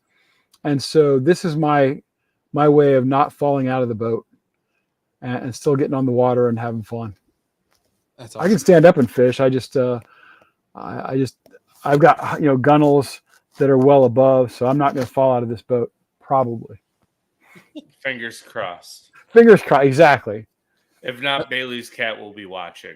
Well, yeah, it'll be a prank video for somebody. It'll probably get more views than anything I've ever done in my life on video. No doubt about It's just that. a Bill Dance remake. That's all. There you go. My hero, Bill Dance. Love Bill Dance. That's awesome. So moving on to the next one I have for you, and Yes, this one should be interesting. I'm intrigued where you're going to go with this. That is your Mount Rushmore of bass anglers. I've actually thought about this before you told me you might ask me this, Bailey. To me, it's easy, and my list is probably different than everybody else's, but to me, it's easy. I've studied the sport for so long, and I've got my favorites, my picks. Number one on Mount Bassmore or Mount Rushmore, whatever we want to call it. Mount Bassmore. James Alexander Henshaw, MD. The man who wrote the first book on bass fishing, Book of the Black Bass, wrote the second book on bass fishing, more about the black bass. The first guy to raise bass in captivity. One of the early presidents of the American Fisheries Society. The guy who designed the seminal rod and reel of the 19th century, the seminal, a lot of baits of the 19th century. He was it. He was the guy who really helped to put bass fishing on the map and pull it out of the dark ages. Because for all the previous time in American sport fishing, the bass was not a second-class fish, but a last-class fish. People thought they were dirty, disgusting, foul, and in every way inferior to a trout. But Henshaw elevated them and took them to a new level and gave them respect that they had never had before. And he predicted so much of what has transpired in the last 100 years since his death. He predicted the rise of the bass as America's favorite sport fish because he said waters are going to become polluted and they're going to kill trout. Rivers and streams are going to be dammed, and that's better habitat for bass than it is for trout. And he was right about everything. That's impressive. He's like the Nostradamus of bass fishing. Yes, he is, Andrew. Great analogy there. He's the Nostradamus of bass fishing, except it's not all, garbage. Doom and gloom, yeah. Well, Nostradamus, all this nebulous picks that you have to really stretch to say he predicted it. In Henshaw's case, he was very deliberate, very specific, called every one of his shots and did not miss. Number two on my Mount Bassmore is a guy that unfortunately probably most of your viewers and listeners have never heard of, a guy named Jason Lucas. Jason Lucas was back in the day, from the turn of the last century until well into the 70s, there was such a thing as the big three outdoor magazines. They were Field and Stream, Outdoor Life, and Sports Afield. And they were always headed up by trout guys, always trout guys, until 1946 or 48, when Jason Lucas was named fishing editor of Sports Afield. And this was probably the best bass fisherman of the next 20 years. Certainly the most serious. This guy fished every day for 365 days for bass and chronicled it. He was absolutely a subject matter expert. He was another guy who elevated the bass, and he was a wonderful PR guy for our sport. And without him taking the helm of one of the big three outdoor magazines, a lot of the things that we have seen since that time would not have happened as quickly. Number three. He also wrote the seminal book on bass fishing at the time. First edition was 1947, and that's just Lucas on bass. Number three on my Mount Bassmore is Ray Scott. And I've recently seen a couple of Elite Series rookies come on shows and say they don't know who Ray Scott is. They think they've heard of him. They should be banned. That's appalling. That should be like your standardized application into professional bass fishing. Yeah, I'd rather you tell me you don't know who George Washington is or Abraham Lincoln or something like that. But Ray Scott, of course, was the father of bass. Yeah, of the Bass Angler Sportsman Society. he put competitive fishing on the map. He created Bassmaster magazine. He helped to push through the Clean Water Act.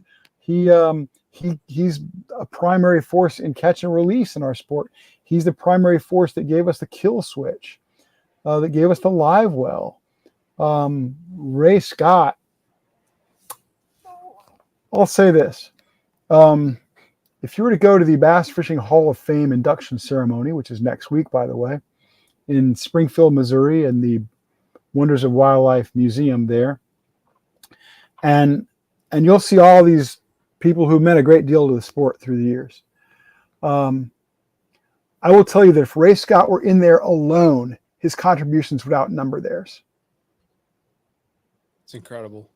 I think that's the proper perspective. And there are some people in that room who I admire tremendously. But you know what?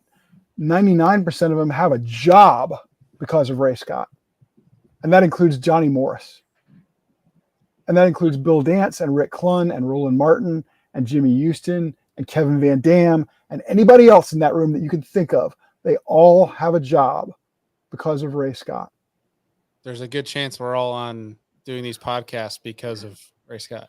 Yeah, exactly. I am a fishing writer because of Ray Scott.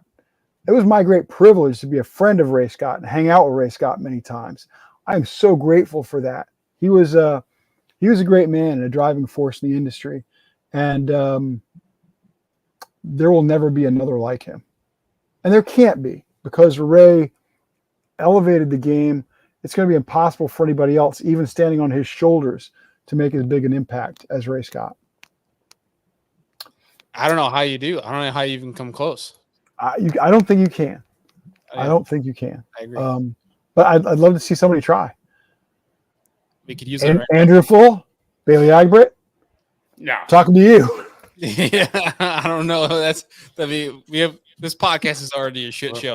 We're far too simpleton. Yeah, they don't want to steer in that ship. Yeah. Well, all right. We're the two hooligans that will come on with sunglasses upside down and a case of beer. That's all we're good for. There's a place for you as well. Hey, there's a place for me. There's got to be a place for you guys. You guys are smarter and younger and almost better looking. Not quite, but almost. Number 4 on my Mount Bassmore is Glenn Lau. Probably another guy who's not known by as many people as he should be. But Glenn Lau was the greatest underwater cinematographer of the last 70 years. He made the movies Big Mouth and Big Mouth Forever.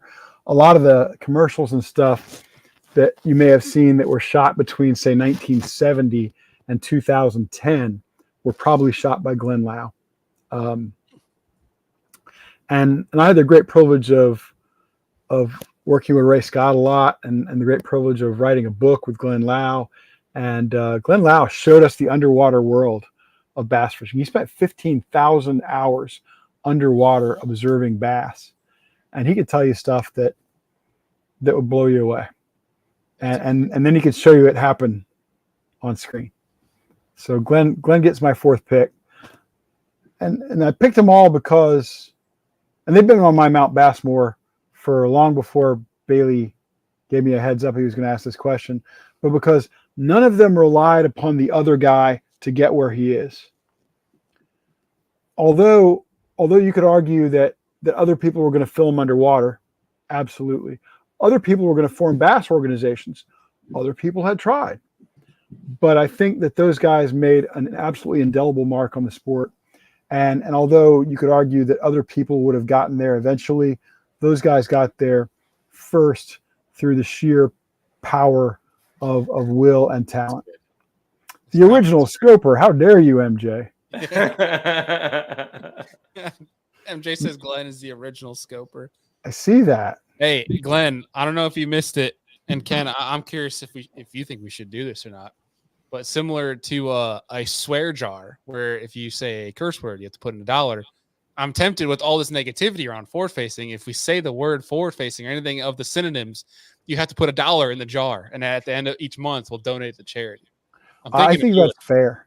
I think that's fair. When you guys were talking to Pat Schlapper earlier, I forget exactly who said it, but Yeah, it's just an unavoidable conversation these days, and I wish that wasn't true. I wish it wasn't such a divisive topic in our sport. We forget that there's a whole lot more that should be binding us together than tearing us apart. Yeah. So yeah, I was thinking about that. I think I'm actually going to do it. I think we should. Swear jar? Have a swear jar, but it's the forward facing jar where if you talk about it, you got to put $1 in the jar if you're on this show. On Bass After Dark, we called FFS fossils fearing science, I think, in one of our top 10s. Those are incredible. Kudos to you guys, because those are absolutely amazing. We appreciate that. That's very kind. We're wrapping up one for Thursday night right now, and it's the top 10 things that Brian the Carpenter is thinking while the show is actually going on. Oh, I need to start making a note of that, because I love when I tune to the shows, chances are I'm tuning in for an hour. I'm laying in bed, my wife's asleep, and I'm sitting there in low volume trying to listen to the show. I need to start screenshotting the different faces he makes throughout the show, because they're incredible. We can do the same thing for Andy over here too. I've caught Andy snoozing a couple times. Oh man, when I get on a fishing bender and a guiding bender, it gets tough. I've had the last couple of days off, yesterday and today, so I'm a little bit more refreshed. But then I go into another bender, so can't wait. Yeah, that at least is a great excuse for falling asleep. Yeah, I've never fallen asleep, but I've been close twice. There's been times where Andy's just like, oh, zonked. Yeah, and I'm like, I gotta get up in 4 or 5 hours.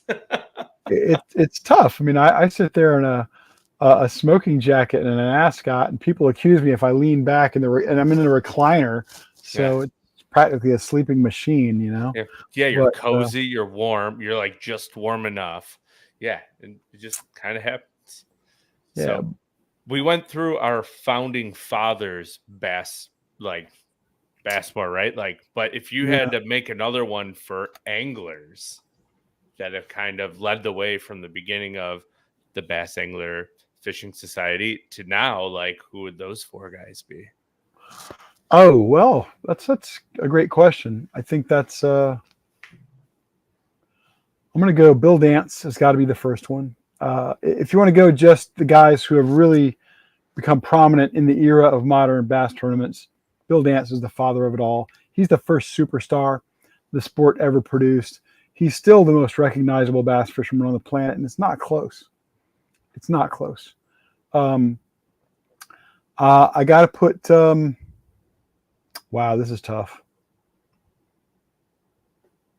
Hey, I did try to warn you about this one. Yeah, this is. I didn't realize you were warning me. I thought you were talking about industry people, like people who are in the business world. I thought that's where you were going with this. So I'm ready for that. But if I've got to pick the 4 most impactful tournament anglers of all time, Bill Dance is definitely one of those. Roland Martin is one of those, because Roland Martin was really kind of the first scientific angler. He was taking the temperature of the water. He was really good with the sonar of the day and stuff like that. He was bringing out the color selector if he thought that was going to help him, or pH. He was studying the pH of water, which is something we've largely dismissed now. Oxygen levels, he was checking it. And a lot of people don't realize that Roland has a biology background. He was a biology school teacher before he became a fishing guide and a bass pro. You got to put Kevin Van Dam on there, because Kevin Van Dam is certainly the greatest tournament angler of all time. Yep. Not the most dominating. It irritates me when people say the most dominant angler in the history of tournament fishing. Well, only an idiot would say that who doesn't know history beyond 1990. The most dominant angler in bass tournament history is Roland Martin by a mile. Roland Martin had a 3-year stretch in 71, 72, and 73, fishing against fields of 200 plus anglers, sometimes close to 300 plus anglers. 71, 72, 73, his average finish was top 10. His average finish was in the top 3%. Kevin Van Dam, Jacob Wheeler, as great as they are, they've never come close to something like that. And there's reasons for it. The fields are so much stronger today than they were then. A lot of those guys were not particularly talented anglers. You had to beat maybe 40, 50 guys to to win. Whereas today, maybe you've got to beat 60 or 70 guys. But realistically, it's only 60 or 70 guys who have a shot at any particular derby. The rest of them are donors. And it rotates. Sometimes this guy's a donor, and the next time he's got a chance to win. But yeah, I really want to put Rick Clunn, Hank Parker in there as well, but now I'm up to 5. yeah, you need. I got to put D. Thomas in there. D. Thomas invented flipping, and from 1977 or so until about 2020, flipping was the dominant tournament-winning technique. I think we've now slipped into a new era, which I won't mention, or Bailey will charge me $1. But I think from 77 or so, D. Thomas won a BASS tournament in 75 on Bull Shoals Reservoir with the technique of flipping, but it didn't really start to get traction. He didn't fish the whole tour after that, so it didn't really start to get traction until one of his proteges, a guy named Dave Glebe, hit the trail in 77, that it caught on. Glebe won 3 tournaments in a row in 77, 78. One of them was on Okeechobee, where he won with 10 fish limit, but he won with 98 pounds. Second place was 47. Holy crap. That's a beatdown. And second place was Roland Martin, only because he drew Dave Glebe. This was pro on pro days. Only because Roland drew Dave Glebe and learned how to flip. That's incredible. Yeah, Glebe had 98, and Roland was, I think, 47.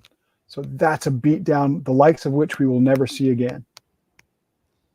No, not to that standard. That's incredible. Yeah, so now I got to put Glebe in. You have a very, very large Mount Bassmore for anglers. Yeah, sorry about I this. guess we should set a top 10 of Mount Bassmore of anglers. Yeah, I think now I'm okay. I mean, I like I said, I want to get of the earlier guys. I got to get a bunch. Good mix. I think this calls for a Sports Center not top 10 for anglers for Bass After Dark. This would be. There you go. That was actually our first show, kind of our beta run. Who should be on the Mount Rushmore bass fishing? We just pulled in some friends who we knew would not yell at us if we had technical issues and couldn't do a show. We have an awesome question here from Racer. Is it Racer Ryu? They're asking, what are Ken's top 5 most pivotal events in bass fishing, and do not limit it to just tournaments? That's my buddy David Chong. He's in Wisconsin, and a super individual and very talented media guy too. Very talented videographer and super knowledgeable on bass fishing. So because I know him and I like him so much, I'm going to answer that question best I can. Let me start with, none of these are going to be tournament stuff. None of them. Because tournament fishing hasn't really advanced the sport of bass fishing that significantly. And certainly nothing since Ray Scott's first tournament in 1967. I'm going to go all the way back to 1871. That's when a guy named Spencer Fullerton Baird was named the first commissioner of the U.S. Fish and Fisheries Commission. And Baird was a naturalist. He was a biologist. I don't know that he ever caught a bass, but remember, this is 1871. The U.S. is still settling the West. People are out there, they're struggling, and the government, the Congress, charged Baird and the U.S. Fish Commission with helping to feed those people. And so Baird said, "Okay, I'm going to load up barrels with fish in the East. And as we're building these railroads out west, I'm going to have them put on railroad cars. And when they stop to pick up water, because these were steam engines, or cross a river, I'm going to have them just dump the barrels into the river." There were very few lakes, unless you were in Minnesota, Wisconsin, some natural lakes, but very few lakes, mostly rivers. And they loaded up these barrels with all kinds of fish, including some saltwater fish. They didn't know. And they would dump them in these rivers. And that's how bass got west. Basically, the bass is a creature from the Mississippi River east. There really were no bass west of the Mississippi until this started happening. We would call them, they are an invasive species. And the only reason we're okay with it is because it's beyond our living memory. But Baird, being put in charge of the U.S. Fish Commission in 1871, is certainly one of those things on my list. He also is responsible for putting European carp in almost every state. Yeah, that's jackass. What was he doing? Well, what he did was he reached out to all the congressmen. Yeah. Well, yeah. What's it, Jim Jack? What a Jim Jack. He reached out to the congressmen over the whole country, and he said, "Hey, these things are really popular in Europe, and I hear you can eat them. Do you want some?" And everybody said, "Yeah, I guess I better get some." So blame your congressman. Your congressman is usually at fault anyway. Good for nothing. That's right. For my next one, I'm going to go 1933. So I'm barely getting to within 100 years of now. But in 1933, Franklin Roosevelt had a thing called the New Deal. The Depression had started in 1929. Herbert Hoover ran for re-election and lost to Roosevelt. And Roosevelt's goal was to put a lot of people back to work. And also to bring electricity to small towns and rural areas generally. And the way he did that was by building reservoirs for hydroelectric power. So many of the reservoirs that you and I just think of as places to go fishing were built for hydroelectric power and for the turbines on those dams to generate electricity and bring electricity to the rural parts of America. Whether we're talking Lake Mead or Table Rock or Murray or whatever, we have most of those efforts. We have Franklin Roosevelt and the New Deal to thank for that. Without that, maybe it would have been done eventually, but it got done in a hurry because we needed people to go back to work and we needed electrical power. That's why you haven't seen any reservoirs built really in the last 40, close to 50 years. When's the last major reservoir been built? West Point was built in like 75, but I can't think of Truman in Missouri was built maybe after that.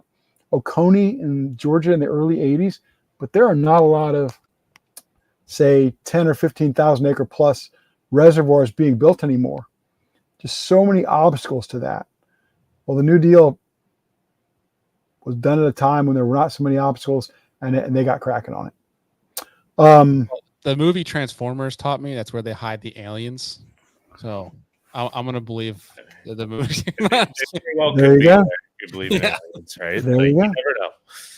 Yeah, I did not see that film. Obviously, it's clearly a documentary of some kind, and I need to watch it. Yeah, I need to learn. I'll get my handy dandy notepad out and I'll check that out. But that's very good to know. They hide robotic aliens under the Hoover Dam. I did not know this. I'm embarrassed now. So ignore me, Ken. I'm nothing but a useless information. No, not at all. It's not even information. It's gibberish. I'm rambling too much. I'm just going to give you three big ones. And here's my number three. 1950. The Dingell-Johnson Sport Fish Restoration Act is passed by Congress, and a lot of people don't know about it. Maybe you've heard of Wallop Bro, which was an amendment to that came along, a couple of decades later. But the Dingell-Johnson Act, I know it sounds like a profane term. It sounds like a reaction innovations lure, doesn't it? I wonder what but it's actually not. That would be. Yeah, exactly. Something obscene. But the Dingell-Johnson Act put a tax on fishing tackle. And before you say that's a bad thing, know that all this money that's collected as a tax on fishing tackle is then matched by states to a degree, up to 25%.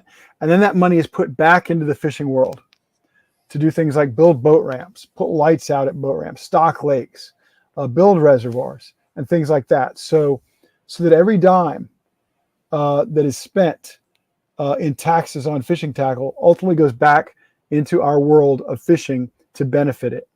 And it's done on a pro rata basis. So the more fishing licenses your state sells, the greater percentage of this money they get. And that's a big deal. It's been many billions of dollars have gone into that fund since 1950, and many billions more will continue to go into it. And it funds a lot of what we do and love. Heck yeah. So those are my picks as the three biggest events in the bass fishing world. You can say, oh, well, what about when Brian Kirchhoff won the Classic in '94? A nice moment. A nice moment, but not the lasting impact of the stuff we're talking about here. Do you think that's one of the issues right now in our current landscape of stupidity? Ignorance? There's always that. I just mean more of in our fishing community, too much of an emphasis on tournaments. Oh, well, no question. I absolutely agree with that statement. There's too much of an emphasis on tournaments. It seems to be the only thing that survives in outdoors media these days. I blame some of that on the leagues that have had publications, whether we're talking BASS or MLF, FLW. When they put so much emphasis on their tournaments, a lot gets lost. I think the biggest thing that gets lost is for a couple of generations now, we have not been making a good effort to teach people how to fish. I tell the story too much, so I apologize in advance. But when I was a senior editor of BASS Publications, I was not allowed to do a story on farm pond fishing or on how to buy a used boat, because that's not what the advertisers who sold boats wanted to do.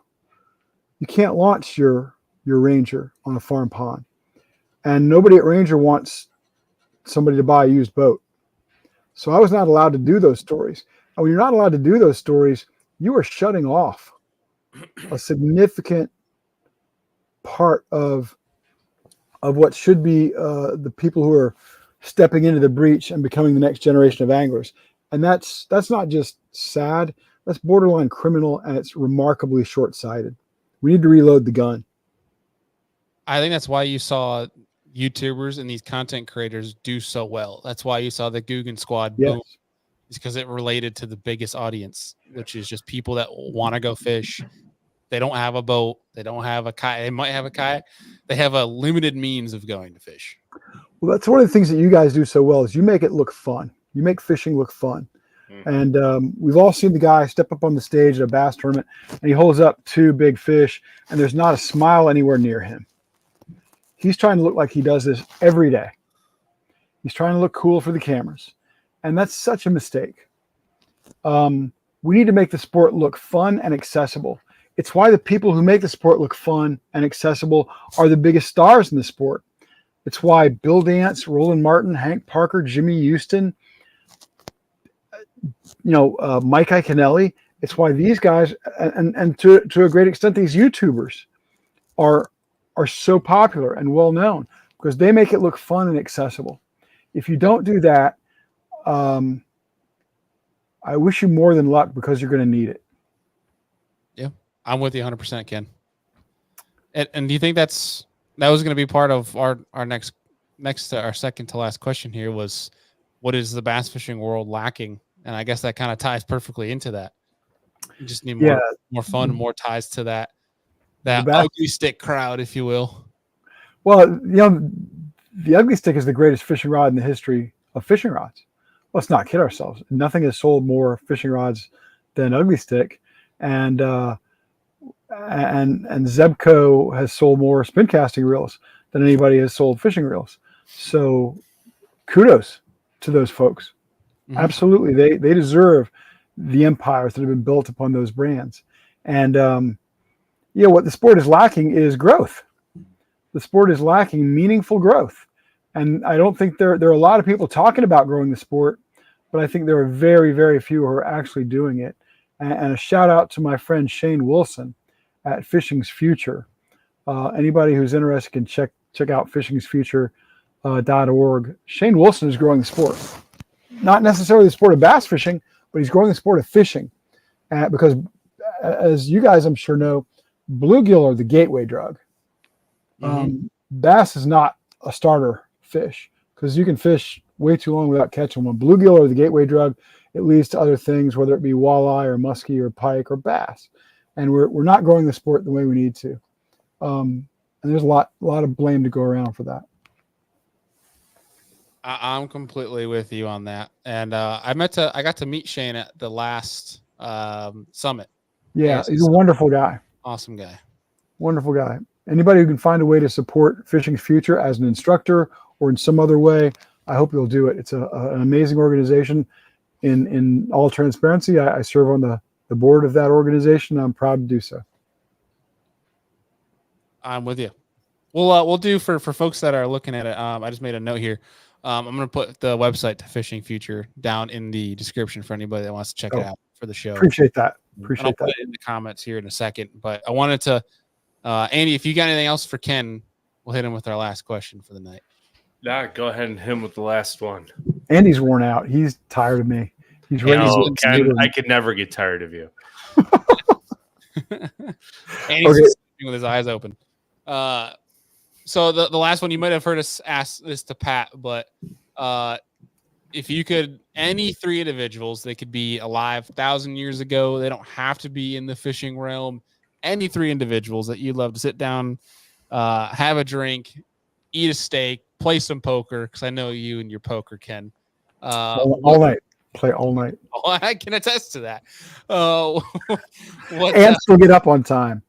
Hey, I don't know if there's any getting up. I think it was just get up out of your seat. It was kind of staying up. Yeah, pretty much what I did. Yeah. What three people would you invite? All right. I got to go James Henshaw, who I talked about earlier. I won't go into that again. I'm going to go George Perry, the guy who has had at least a share of the world record largemouth bass since 1932. I think he's a fraud. I want to cross-examine him. Should have known it was going that direction. Yeah, they're all. I've had the privilege of having dinner with so many of my heroes. You know, I've had dinner with Ray Scott and Bill Dance and Hank Parker, and so I've had some of those experiences. It's wonderful. But I'm gonna go way back. So I got Henshaw, I got Perry. I'm gonna go with a guy even older than Henshaw or Perry. I'm gonna go with a guy named H.W. Ross. Horace Warren Ross. He allegedly caught a 23-pound bass in Florida in 1884. He sent the carcass in to Forest and Stream magazine. I want to know why this guy doesn't have a share of the world record or the world record, and I want to ask him about that catch. I like that. I remember you did Big Bass podcast on this, didn't you? We did a Big Bass podcast on that, yeah. So I probably missed it, but do you also assume that the guy that caught the world record smallmouth out of Dale Hollow is a fraud as well? No, sir. I will say, I apologize. I'm coming on here wearing my Bass After Dark hat, wearing my NPFL hat. I'm promoting too much, but I would ask anybody, and I hope if you can clip this out for playback. We did a 3-part series on David Hayes and his world record smallmouth, and I would encourage anybody to check that out. I am the guy, I think, largely responsible for getting Hayes back into the record book. He caught his fish in 1955, 11 pounds, 15 ounces. And then in 1996, he was kicked out of the IGFA record books and the state record books because an affidavit from 1955 popped up saying that the fish had been stuffed with lead weights. Well, I did some research in 2005 dispelling a lot of that, and wrote a big story in Bassmaster magazine about that. And Hayes's fish was reinstated in 2005. I don't believe his record is illegitimate. I will say that he did one thing in catching that record that would not be allowed today, and that is that at one point during the fight, he caught the fish trolling a Bomber 609 crankbait back in the day, not like any bomber you're familiar with, but trolling a bomber 609, and he's fighting the fish, and he's in a runabout. He's in a ski boat basically, and at one point he handed the rod to his wife so that he could maneuver the boat around and dip the fish up in a net. That would not be allowed under modern IGFA rules, but otherwise I think the fish is totally legit. Well, what I'll do for that, Ken, I'll slap the link to that show down in the notes for people. There are 3 episodes, Bailey. Sorry, 3 links then. I know who won this. I know who won this show, this interview. That was me, because I got to hang out with you guys and I get all these plugs. This is awesome. You can come on here and plug whatever the hell you want anytime you want, man. We always tell people this is not our show. We're just 2 people that are always on it. This is not our show. You own the show when you come on here. No. Like you want. I talk too much and I rant too much, and now I've plugged too much. So I'm a horrible podcast whore. That makes you a perfect podcast guest and a reason why you have your own podcast, because we all talk too much. No. You guys are fabulous. I really enjoy the Serious Angler podcast, the Serious Angler Network. You guys do amazing things. Like I said, on Bass After Dark and the Big Bass podcast, we are swimming in your wake, but we are trying to get there. I think you've flown past, but for real, you guys are doing some incredible stuff. Again, like I genuinely mean it. Thought-provoking conversations that you take an approach that nobody else does when it comes to these topics, and really discuss things in an insightful manner. And the Ken Duke monologues are unbeatable, so they will forever be untouched. Very kind. I see Andy nodding moments after he said, "I don't watch podcasts," so I know Andy hasn't seen it. I've actually watched a few Bass After Dark for like the first 10-15 minutes. I fall asleep. So phone So does Brian the I'm Carpenter. going to bed. That's exactly what happens to Brian the Carpenter. Guys, thank you so much for having me on. I appreciate it. Yeah, Thanks. Ken, appreciate you, sir. I know you give me hell for taking this long to get you on, but we'll make that mistake twice. I'm shocked I ever made it. Honestly, this is all icing. Yeah. I'm not that lucky. You guys can do better. You guys can do better. Well, our show's gonna get canceled now. Is what's gonna happen. That could happen. Well, Ken, appreciate you, sir, and we'll be talking to you real soon. Thank you, guys. This was a lot of fun. Appreciate you. All right, see you, Ken. Mr. Ken Duke, folks. We just made a nod to it there, but yeah, it'd take us a long time to get Ken on here, and that is completely my fault because everybody loves Ken, and every show is trying to get Ken on, and I didn't think we were worthy of Mr. Ken Duke. So, but I'm glad we did get him on here. Ken he's been one of the best individuals that I have come to know in the fishing industry. Really look up to him as a mentor of mine throughout the fishing industry. Really goes out of his way that I've seen for countless individuals. And he might mention that he gets himself in trouble, which is, I mean, everybody gets themselves in trouble now and then. But I respect the heck out of the guy, and I appreciate him for taking the time to come on here and teach us a lot, because I feel like everything that comes out of his mouth is literally something worth listening to. When he speaks, his voice carries a lot of weight. I'll always tease him to the end of Kingdom Come of whatever it may be. We might give each other shit, but he's really one of the thought-provoking leaders in the sport of bass fishing right now, as many can attest to that tune in, and obviously respect and always listen to Ken. But appreciate it getting on the show. Appreciate Pat Schlapper for jumping on as well with the first half of this show. For folks that are on MP3, obviously you just tuned into the Ken Duke show. If you've not tuned into the recent episode of Pat Schlapper, I encourage you to do so. Looking forward to get both of these gents back on the show here real soon, Andy. But a lot of learning tonight, man. Learning's a good thing. Andy's learning. I need more coffee before shows. Today might be the first day I did not have a coffee after like 2:30 in the last like 2.5 weeks, and that's probably the reason why I'm a little down at the moment, because the caffeine has been worn off since about 8 a.m. So yeah, dude, you know what I've been trying? I just ordered it from Amazon because I saw it. I'm a horrible, like, if Joe Rogan says something, I'm probably gonna buy it. But that neuro gum is supposed to be like a focus gum type of deal. I tried it. I think it's a placebo, but I'll give you a pack. It probably is. A lot of times. products like that are placebos, and but I trust anything that comes out of Rogan's mouth. You know, I kind of want to get Alpha Brain stuff just because of what he says, but I don't know. I trust valid sources, not news, if that makes sense.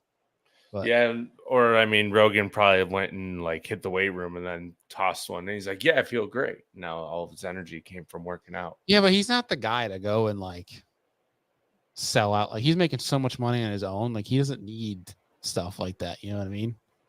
Yeah, or maybe it takes multiple days for it to finally hit your system. Who knows? Yeah. It's supposed to like make you focus, and I'm the most ADHD person of all time. Where I will video edit for 20 minutes, then an email comes in, and it's about like a proposal or something we got to make, and then it's like 10 minutes on that, and then I go and I do social media for 30 minutes, and I go back and I'm like, oh shoot, I'm supposed to be video editing. So hopefully that will make me less squirrel and more. Hey, let's video edit for an hour, then we'll do emails for 20 minutes, and then it's hopefully that'll help with dialing in that process that I'm trying to force myself into. But yeah, it's Sam says, quit being a negative Nancy, Andy. I saw. People have been on your butt tonight, dude. It's all good. It's all good. Y'all leave the captain alone, all right? Or else you're getting double time on the FFS jar. I mean, I'm all for people donating $2 so we can send it to a good cause. So, dude, I'm serious. I'm going to start it now. What I'm going to do, folks, I'm going to try to figure out the process in case you guys want to jump in on this. By no means do you have to, but if you want to pitch into it, I think what we do is literally kick this thing off as we do a forward-facing show and start the jar up. And just, I don't know how we're going to do it in regards to whether it should go to like the PayPal and we'll send it by each month. But I have a charity in mind that I love to do it with. Just need to get it confirmed. I love to do it. Losing, I don't know, whatever. We'll get to that in a little bit. I would love to do it like Heroes on the Water. That would be a great one, I feel like, to pitch in monthly funds to, because they get veterans out fishing, people that are, it's a great community. We have one here in New York that I've gotten to go to a couple times, not as much as I would like to. But they do an incredible job getting veterans out that into the outdoors with the community of other veterans. And it's been one of the coolest things I've been to be a part of. So I love to give back to that, but I just need to make sure we're able to do all of it. So I'll keep you guys updated on it, because that'd be really cool to do. Is maybe it doesn't have to be the FFS jar.